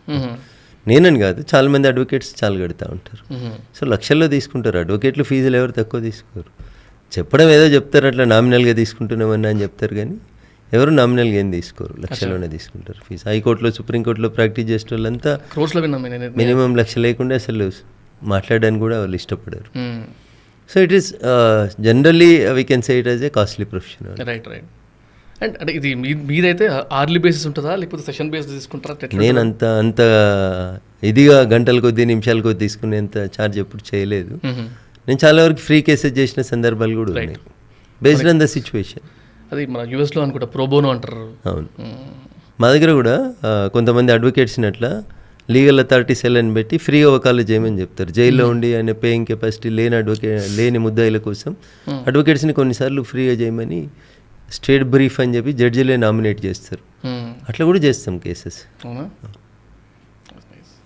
అండ్ వన్స్ అగైన్, రాజకీయంలో ఎప్పుడన్నా అనుకున్నా అనవసరంగా వచ్చిన రాజకీయాలకనే? ఎప్పుడు అనుకోలేదు, ఇష్టపడి వచ్చినా కాబట్టి అనుకోలేదు. ఓకే. గెలుపు వచ్చేదాకా కష్టం అనిపిస్తుంది, but I never thought that నేను అనవసరంగా వచ్చిన రాజకీయాలకని ఎప్పుడు అనుకోలేదు. ఓకే, మీరు ఇంతకుముందుకు ఒక ఇంటర్వ్యూలో మాట్లాడుతున్నప్పుడు చూస్తుండే ఆ బైట్స్ అవన్నీ, అందులో యు ఆర్ మెన్షనింగ్ అబౌట్ పోలీసింగ్లో ఎట్లాంటి చేంజెస్ రావాలి, ఒక కేసు వచ్చిన తర్వాత ఇన్వెస్టిగేటివ్ ఆఫీసర్ చేతికి కేసు వచ్చిన తర్వాత ఆయన పరిస్థితి ఎలా ఉండాలి అనే దాని గురించి మీరు ఒక చిన్న అడ్వైజ్ ఇచ్చినండే, దాని గురించి మళ్ళీ ఒకసారి మాట్లాడితే. సో ఇప్పుడు మిగతా దేశాల్లో మన దేశానికి కంపారిటివ్ స్టడీస్ చేసినప్పుడు ఇబ్బంది ఏమొస్తుందంటే, ఒక సిఐ గారు, ఒక ఎస్హెచ్ఓ ఉంటారు. ఎస్హెచ్ఓ అంటే స్టేషన్ హౌస్ ఆఫీసర్ అని చెప్తారు. అర్బన్ ఏరియాస్ లోపల ఒక సిఐ గారు, ఎస్హెచ్ఓ ఉంటారు. రూరల్లో ఎస్ఐస్ కూడా ఎస్హెచ్ఓస్ పనిచేస్తుంటారు. ఇప్పుడు మీకు ఒక కేసు వచ్చింది, కూకట్పల్లిలో ఒక చిన్న మైనర్ బాలిక హత్యకు సంబంధించినటువంటి కేసు వచ్చింది. 5-6 రోజులు టెన్షన్ పడి చేస్తే కానీ పోలీసులకు ఒక కన్క్లూజన్ దొరకలేదు దానికి. ఇక్కడ ఏం జరిగింది, ఇక్కడ ఏం జరుగుతుంది మన దేశంలో ఉన్నటువంటి పోలీసింగ్ వ్యవస్థ లోపల అంటే, ఇదే సిఐ గారు ఈ మర్డర్ అయినాక గంట తర్వాత ఇంకెక్కడో డెకాయిటీ అయింది అనుకో, ఏదో ఇల్లు తలుపులు కొట్టి దొంగతనం అయిందంటే మళ్ళీ ఇదే సిఐ గారు as to rush sheet. So ఈ మూలలోంచి ఈ మూలకు పోవాలి ఈయన. రైట్. ఇది నడుస్తూనే ఉంటుంది. ఈయన ఇక్కడ పంచనామా రాస్తూనే ఉంటాడు. పంచనామా రాయడం అంటే తలుపు బలగొట్టిరా, ఎంత బలిగింది, ఏమైంది అవన్నీ రాసుకోవాలి. ఈయన ఇది రాస్తూనే ఉంటాడు. ఎవరో మంత్రి గారు వస్తారు కూకట్పల్లికి అని ఫోన్ వస్తుంది, ఈయన మళ్ళీ అక్కడికి పరిగెత్తాలి. సో దీనివల్ల ఏం జరుగుతుందంటే కాన్సన్ట్రేషన్ అనేది పోతుంది. మిగతా దేశాలలో ఒక ఎఫ్ఐఆర్ ఒక ఎస్ఐకో, సిఐకో, కానిస్టేబుల్కో ఇస్తే దాంట్లో ఛార్జ్షీట్ పడేసి అది ట్రయల్ కంప్లీట్ అయ్యేదంతా ఐఓని పక్క పనిగా వాడుకోరు. సో ఒక సిఐ గారు పంచనామా రాస్తే ఎంత గొప్పగా రాయగలుగుతారు, ఒక కానిస్టేబుల్ కొత్తగా జాయిన్ అయినటువంటి మిత్రుడు రాస్తే పంచనామాలో అంత క్లారిటీ ఉంటుందా? ఈయనకు సుప్రీంకోర్టు జడ్జిమెంట్స్ ఏమున్నాయి, హైకోర్టు జడ్జిమెంట్స్ ఏమున్నాయి అనేది ఈ రైటర్ గారికి తెలుస్తుందా అనేది బేసికల్గా డిఫరెన్స్ వస్తుంది. రైట్. సో ఒక మర్డర్ జరిగింది అనుకోండి, అడిగిపోతే ఆడబడ్డ రక్తం కూడా ఎందుకు కలెక్ట్ చేయాలి అని చాలామంది అనుకుంటారు. అంటే అక్కడ 2 సంఘటనలు జరుగుతాయి ఒక మర్డర్ జరిగినప్పుడు. చనిపోయిన వాళ్ళ రక్తం రావచ్చు, రైట్. ఆ చనిపోయిన వ్యక్తి ఎదురుగున్నోడితోటి ఘర్షణ పడి కొట్టుకుంటుంటే వాడి రక్తం కూడా అక్కడ పడడానికి ఛాన్స్ ఉంటుంది. శాంపుల్ కలెక్షన్ అప్పుడు మీరు అంత నీట్గా శాంపుల్ కలెక్ట్ చేసి పంపిస్తే అక్కడ ఒక బ్లడ్ గ్రూప్ ఆఫ్ రక్తం ఉందా, 2 బ్లడ్ గ్రూపులు ఉన్నాయా, 3, అంత రక్తమే ఎర్రగానే కనబడుతుంది చూడ్డానికి. బట్ ఇష్యూ ఏముంది, అక్కడ ఒక డెడ్ బాడీ దొరికింది, ఇంకో డెడ్ బాడీని వాడు తీసుకుపోయింది కావచ్చు. సో అక్కడ రక్తాన్ని కూడా నువ్వు అంత క్లియర్గా శాంపుల్స్ కలెక్ట్ చేసుకోవాలి. వెంట్రుకలు పడి ఉన్నాయి అనుకోండి ఆ పెనుగులాటలో, వెంట్రుకల్ని కూడా ఇంత చిన్న వెంట్రుక గాలికి ఫ్యాన్ వేస్తాడు, వాడు ఏసీ వేస్తాడు, 10 మంది ఇటు దొరుకుతారు, అటు దొరుకుతారు, ఇట్లయితే అట్లయితే అట్లా కానియొద్దు, సీన్ డిస్టర్బ్ కానియొద్దు. So each and everything counts. కొట్లాడేటప్పుడు మర్డర్ జరిగేటప్పుడు వాడిని ఇట్లా జుట్టు పట్టి లాగిండి కొంచెం జుట్టు ఉసిపోయాడ పడ్డది అనుకో, ఇట్ గివ్స్ అన్ ఎవిడెన్స్ ఎవరు ముద్ద అయినా చెప్పడానికి. సో ఒక ఫింగర్ ప్రింట్స్ ఉంటాయి అక్కడ, ఇద్దరు కొట్టుకుంటున్నప్పుడు ఒకటి పడిపోయినాడు, గోడకు టచ్ అయినాడు, గోడకో రక్తం ఉంది, కిందో రక్తం ఉన్నది, ఎవడో ఐడెంటిఫై కదా. ఇట్లా సైంటిఫిక్ ఎవిడెన్స్ కలెక్షన్ అనేది మన దేశంలో చాలా తక్కువ జరుగుతుంది. దురదృష్టం, అందుకనే మనకి శిక్షలు పడడం కూడా చాలా తక్కువ ఉంటుంది. అది బాధాకరమైనటువంటి కేసు డిలే అవ్వడం వల్ల కేసు డిలే అవ్వడం వల్ల, మన దగ్గర ల్యాబ్స్ తక్కువ ఉండడం వల్ల, ఫోరెన్సిక్ సైన్స్ ల్యాబొరేటరీకి పంపించే రిపోర్ట్స్ తెచ్చుకోలేకపోవడం వల్ల, ఇట్లా రకరకాల కారణాల వల్ల ఇబ్బందులు అవుతూ ఉంటాయి. అండ్ మీ కెరియర్లో, లా కెరియర్లో టఫెస్ట్ కేసు ఏదైనా ఉందా అంటే ఏదన్నా కెన్ యూ నేమ్ 1 కేస్? చాలా ఉంటాయన్నా, వద్దు పేర్లు చెప్తాను బాగుంటుంది, క్లయింట్స్కి ఇబ్బందికరంగా. Okay, got it. ప్రతి కేసు టఫే అన్న, ప్రతి మర్డర్ కేసుకి వెళ్ళడం టఫే, ప్రతి రేప్ కేసుకి వెళ్ళడం కష్టమే, ప్రతి డౌరీ హెరాస్మెంట్ కేసుకి వెళ్ళడం కష్టమే. ఒక్కొక్క కేసుకుండే ఇంపార్టెన్స్ ఆ కేసుకుంటుంది. మర్డర్ అంటే ప్రతి మర్డర్ ఒక రకంగా ఉండదు కదా. రైట్. ఇంకోటి, ఈ పాడ్కాస్ట్లో ఒకసారి ఒక టాపిక్ గురించి ఒక టాపిక్ గురించి తీస్తా, గుర్తొస్తున్న కాడికి వెళ్తా ఉంటాను. రైట్. అయితే మీరు హ్యూమన్ రైట్స్ మీద కూడా you have done your degree కాబట్టి ఫ్రీడమ్ ఆఫ్ ఎక్స్ప్రెషన్ గురించి కానీ, ఫ్రీడమ్ ఆఫ్ స్పీచ్ గురించి కానీ మాట్లాడితే నాకు ఒక క్వశ్చన్ తిరుగుతూ ఉంటుంది మైండ్లో. జనరల్గా వాక్స్ పాప్స్ వీడియోస్ ఉంటాయి కదన్నా, అంటే ఏదైనా యూట్యూబ్ ఛానల్ నుంచి పోయి ఇట్లా పెట్టి ఈ లీడర్ గురించి మీ ఒపీనియన్ ఏంది, ఈ సీఎం గురించి ఒపీనియన్ ఏంటంటే బండబూతులు తిడతారు కొంతమంది. అది కేసీఆర్ గారి గురించి కానీ, రేవంత్ రెడ్డి గారి గురించి కానీ, సిబిఐ గురించి కానీ, ఎవరి గురించి అయినా కానీ. అయితే ఈ ఫ్రీడమ్ ఆఫ్ ఎక్స్ప్రెషన్ గురించి అనుకుంటే సరే మాట్లాడిండ్రు, ఆ ఛానల్లో పడ్డది, అది వైరల్ అయిపోయింది అనుకుందాం. ఇదొక సైడ్ ఉంటే, ఇంకో సైడ్ ఏదో ఒక ట్విట్టర్ ఛానల్నో, లేకపోతే ట్విట్టర్ అకౌంట్లోనో, లేకపోతే ఇన్స్టాగ్రామ్లోనో, ఫేస్బుక్లోనో ఒక హేట్ స్ప్రెడ్ చేసిన నాలంటాడు ఒకటి ఏమైనా ఈ పార్టీ గురించి తప్పుగా మాట్లాడి పెడితే ఈ లోపల పోతాడు కేసు పై. మరి ఇలా సంగతి ఏంది, ఇలా సంగతి ఏంది అంటే ఎక్కడ ఫ్రీడమ్ ఆఫ్ స్పీచ్ ఉంది? ఈడ దొరకలేదు కాబట్టి పట్టుకోలేదా? ఇప్పుడు సీసీటీవీ ఫుటేజ్లో ఒక ఫోటో దొరికితేనే పట్టుకుంటారు పోలీసులు. మరి ఇలా ఏమనకుండా వీళ్ళని డౌట్ ఉండేది అనమాట. ఓటర్ల విషయానికి వచ్చినప్పుడు లీడర్లు ఏమనరు, ఎందుకంటే ఆయన ఓటర్ కాబట్టి రేపు మళ్ళీ అయినా ఓటర్ దగ్గరికి పోవాలి. ఓటర్లను రిమైండ్ చేయించినావు అనుకో నువ్వు, Vamshi, what is the message you want to send? సరే, ఓటర్ తెలిసో తెలియకనో, లేదా ఆవేశంతోటో, లేదా ఎన్నికల సందర్భంలో మనం వాళ్ళకి ఇచ్చినటువంటి హామీలను నెరవేర్చలేదన్న బాధతోటో కొన్ని సందర్భం లోపల కొంతమంది ఓటర్లు కొన్ని పదాలు, అనకూడని పదాలు అంటారు, బూత్ మాటలు తిడతా ఉన్నారు. సో అది కూడా సభ్య సమాజం హర్షించదు, స్వాగతించదు. అప్పుడు వినేందుకు మంచిగా అనిపిస్తుంది పక్క పార్టీలో ఉన్నప్పుడు. ఇప్పుడున్నటువంటి సీఎం రేవంత్ రెడ్డిని తిడితే చంద్రశేఖరరావు గారి బ్యాచ్కి ఆనందంగా అనిపిస్తుంది. అదే చంద్రశేఖరరావు గారిని తిడితే కాంగ్రెస్ వాళ్ళకి ఆనందంగా అనిపిస్తుంది. అట్లా ఇప్పుడు రఘునందన్ రావు ఏదైనా ఒక మాట ఉన్నట్టు మాట్లాడిండు అనుకో, మొన్ననే మాట్లాడినా, ఏమని యూరియా గురించి ఏదో పంచాయతీ నడిస్తే అన్న నేను. అప్పుడు మీ బాపుకు యూరియా ఇచ్చింది నరేంద్ర మోడీ, ఇప్పుడున్న రేవంత్ రెడ్డికి యూరియా ఇస్తుంది నరేంద్ర మోడీ. కాంగ్రెస్ వాడు ఇచ్చేది లేదు, టీఆర్ఎస్ వాడు తెచ్చేది లేదు. ఇచ్చేదైనా తెచ్చేదైనా బీజేపీ అని చెప్పి నేను ఇట్లా ఎవరో ఒక మీడియా మిత్రుడు మాట్లాడిన దానికి పెట్టిన. అది నా పేజీలో నేను పెట్టుకున్నటువంటి ప్రోగ్రామ్, లైవ్ అది. ఓకే. దాని కింద మొత్తం టీఆర్ఎస్లో ఒక 200 మంది జమ అయ్యి నోటికి వచ్చిన బూతులు నా పేజీలో నన్ను తిడుతూ పెడుతుంటారు. So they have been paid for it అంతే. నేను ఒక్కొక్కరిని వెతికి వాని ఫేస్బుక్ ఐడెంటిటీ తీసి వాడిని రిమైండ్ చేయించడం నాకు పెద్ద ఇష్యూ కాదు అక్కడ. కానీ ఏనుగు పోతుంటే కుక్కలు చాలా మరుగుతాయి కాబట్టి మరిగిన ప్రతి కుక్కకు సమాధానం చెప్పాల్సిందే నాలాంటివానికి అవసరం లేదనుకుంటా కాబట్టి ఊరుకుంటాను. నేను తిట్టలేనా? నేను చంద్రశేఖరరావు గారి కంటే మంచిగా బూతులు తిడతా, రేవంత్ రెడ్డి గారి కంటే ఎక్కువ సంస్కృతం మాట్లాడగలుగుతా. నిన్నయాల నేర్చుకుంటున్న కేటీఆర్కి ఆయన తిట్టే తెలుగు, హిందీ, ఇంగ్లీష్ అన్నిట్లలో ఆయన కంటే మంచిగా తిట్టగలుగుతా. నేను తిట్టడమే మనకు పోటీ పెట్టాలనుకుంటే అప్పుడు ఒక మంచి స్టూడియో పెట్టుకుందాం, కూర్చుందాం, నెక్లెస్ రోడ్ మీద ఒక ప్రోగ్రామ్ ఆర్గనైజ్ చేద్దాం, బ్యారికేడ్లు పెడదాం, ప్రజలంతా లోపలికి దుంకకుండా. రాళ్ళ అదేదో పెట్టుకుంటారు కదా, రాళ్ళ కొట్టుకుంటారు కదా డబ్ల్యూడబ్ల్యూలోనే ఎక్కడో, అట్లా పెట్టి కొట్టుకొని తిట్టుకుందామంటే తిట్టుకుందాం. అట్లా అది సంస్కారం కాదనుకొని ఆగుతా ఉన్నాం. 200 మందికి సోషల్ మీడియాలో జీతాలు ఇచ్చి రఘునందన్ రావు మనకు వ్యతిరేకంగా మాట్లాడినప్పుడల్లా తిట్టుర్రా, కామెంట్స్ పెట్టుర్రా అంటే రఘునందన్ రావు దుప్పటి కప్పుకొని భయపెట్టి పారిపోతాడేంది నువ్వు బూతులు తిడితే? నేను తిట్టలేనా? ఒక్కటి తిడితే నేను 4 తిడతా. ఎవడైనా తిడతాడు ఆ మాటకు వస్తే. గన్లేం పాడైంది. సభ్యత సంస్కారం వదిలేసుకోవాలని అనుకుంటే ఏదైనా తిట్టగలుగుతాం. ఇప్పుడు నేను చెప్పిన సెంటెన్స్లో తప్పేముంది? మై ఇంటెన్షన్ వాజ్ టీఆర్ఎస్ వాళ్ళు కావాలని ఇప్పుడు ఉద్దేశపూర్వకంగా రైతుల్ని రెచ్చగొట్టి ధర్నాలు చేపిస్తారు కాబట్టి నాయకులారా మీకు అర్థం చేసుకోవాల్సింది ఏంటంటే మా చంద్రశేఖరరావు ఉండగా మంచిగా వచ్చింది యూరియా, రేవంత్ రెడ్డి వచ్చినాక వత్తలేదు అనేటోళ్ళందరికీ నేను చెప్పిన మాట ఏంటంటే అప్పటి మీ బాబు అయినా ఇప్పటి మీ అన్న అయినా ఎవరికైనా యూరియా ఇచ్చేది మేమే, తెచ్చేది మేమే. ఆపరేషన్ సింధూర్ వల్ల కొంచెం ఇబ్బందులు అవుతున్న మాట వాస్తవం. ఒక 4 రోజులలో మిగతా విషయాలన్నీ సర్దుకుంటే అందరికీ యూరియా సకాలంలో అందించేందుకు ప్రయత్నం చేస్తాం. ఇది భారతీయ జనతా పార్టీ ఎంపీలుగా మా బాధ్యత అని చెప్పిన. నేను ఎవరి మీద తప్పేసి ఏమన్నా బూతులు తిట్టిపోవాలని కోరుకోలేదు. నేను ఉన్న వాస్తవాన్ని ప్రజలకు చెప్తే రైతన్నలు కొంచెం సంయమనం పాటిస్తారు అనుకున్నాను. సో ఇక్కడ ఫ్రీడమ్ ఆఫ్ స్పీచ్ అనేది ఎంతవరకు వర్తిస్తుంది అంటే మీరు గుర్తుపెట్టుకోవాలి. మీరు పొద్దున 5 గంటలకి వాకింగ్కి పోతుంటే చాలామంది పెద్ద మనుషులు ఒక 50 అట్లా దాటిన వాళ్ళంతా మధ్య వయసు ఉన్న వాళ్ళంతా ఒక కట్టె పట్టుకొని నడుస్తూ ఉంటారు. అవును. సో కట్టె పట్టుకొని నడవడం తప్పు కాదు. కుక్కొస్తే కుక్కతోటి కట్టెతోటి కుక్కను బెదిరించడం తప్పు కాదు. లేదు నీకు ఇంకా భయం ఉంది, నేను నిలబడితే బ్యాలెన్స్ అవుట్ అయిపోతాను, అప్పుడప్పుడు ఎక్సర్సైజ్ చేసేటప్పుడు చేతులు ఇట్లా తిప్పేటప్పుడు చేతుల కట్టెబట్టి తిప్పుకోవడానికి నీకు స్వేచ్ఛ ఉంది. ఎంత దాకా నీకు స్వేచ్ఛ ఉంటుంది? ఈ కట్టె పక్కనున్నోడికి దాకనంతసేపే నీ స్వేచ్ఛ. రైట్. అదే పక్కనున్నోడికి తాకింది అని అంటే నువ్వు మళ్ళీ నీ స్వేచ్ఛకి ఒక లిమిటేషన్ వస్తుంది. సో ఈ సన్నని గీతను మర్చిపోయి ఎవరు పడితే వాళ్ళు అది మాట్లాడుతూ ఉంటారు. ఇప్పుడు ముఖ్యమంత్రిని బూతులు తిట్టినటువంటి వ్యక్తుల్ని, పాత ముఖ్యమంత్రినైనా కొత్త ముఖ్యమంత్రినైనా బూతులు తిట్టినటువంటి వ్యక్తిని దొరకబట్టడం ఎంతసేపు? 1 నిమిషంలో దొరకబట్టవచ్చు. ఫస్ట్ ఆ యూట్యూబ్ అని తీసుకొచ్చి దొరకబట్టి కూర్చోబెడితే అడిగినవరు అంటే వాడే చెప్తాడు కదా, అయిపోయి 5 నిమిషాల్లో తీసుకురావచ్చు. కానీ దానివల్ల జనం గొంతు నొక్కలేం కాబట్టి వదిలేస్తాం మేము. యూట్యూబ్ వాళ్ళని ఎందుకంటావంటే నీకు ఒక బాధ్యత ఉంది, నువ్వు యూట్యూబ్ పెట్టుకున్నావు కాబట్టి, నువ్వు బాధ్యతగా పనిచేయాలి కాబట్టి.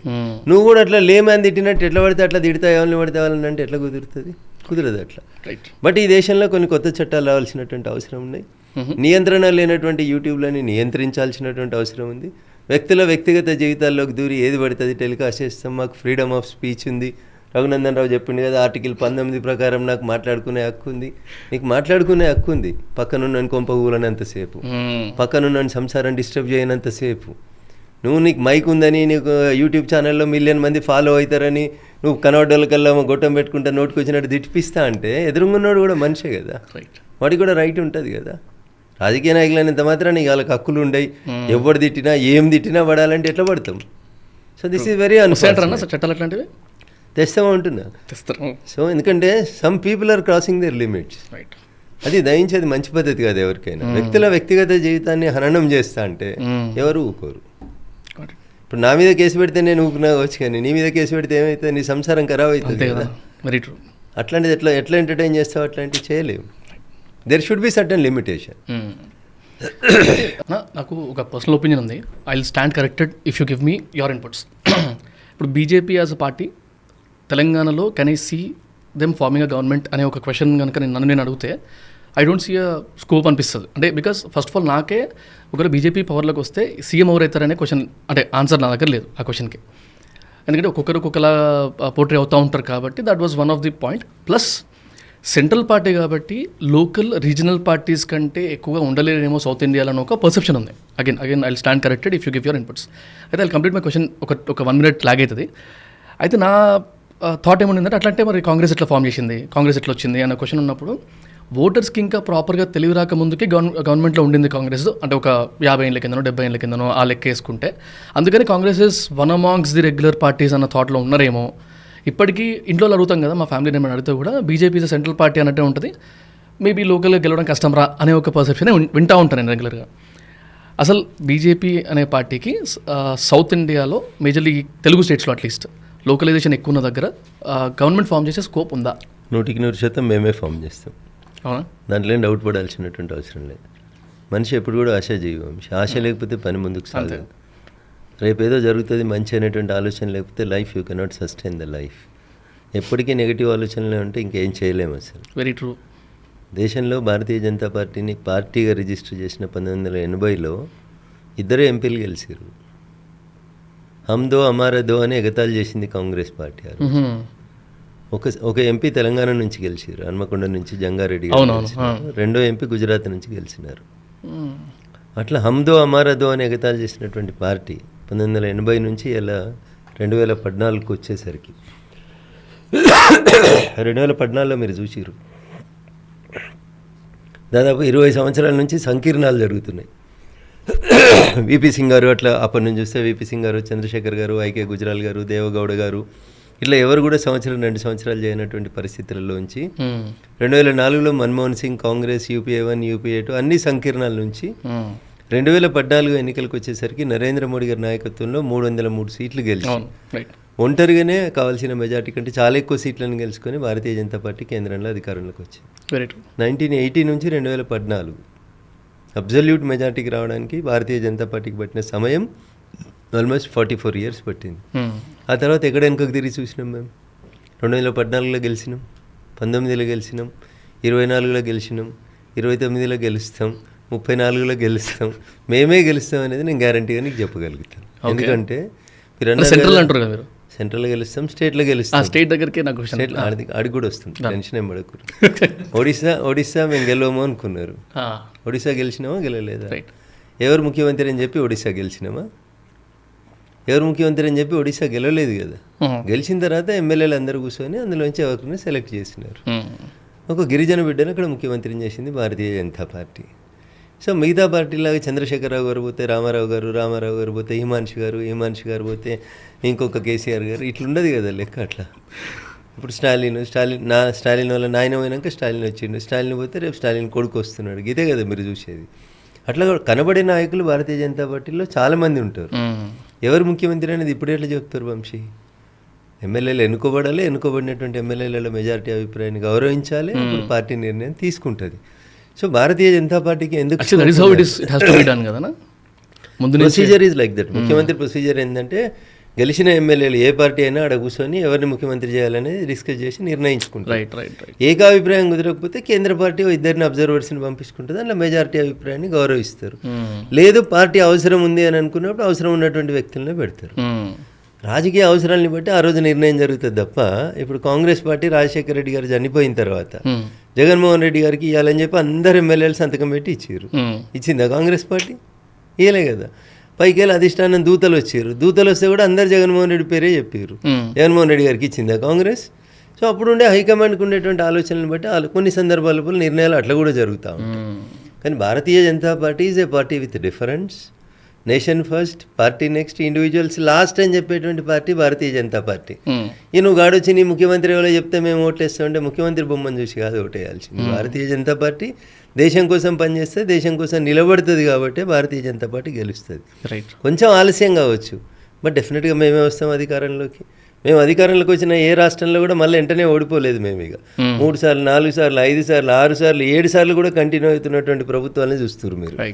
అందుకని మీరు ఇందాక నవ్వినరు నేను చెప్తే 24 తర్వాత 29 మాదే, 29 తర్వాత 34 మాదే అంటే కూడా మీరు నవ్వు కదా. బట్ మేము చేస్తున్న పనిని బట్టి మాకు ఓట్లు వస్తాయని మేము అనుకుంటున్నాం తప్ప ఏదో అడ్డగోలుగా ఏది పడితే చేసి అడ్డదారులలో అధికారంలోకి రావాల్సిన అవసరం మాకు లేదు. We stand for this country. దేశం కోసమే పనిచేస్తాం, నేషన్ ఫస్ట్ అని చెప్తాం, ఇండివిజువల్స్ లాస్ట్ అని చెప్తాం.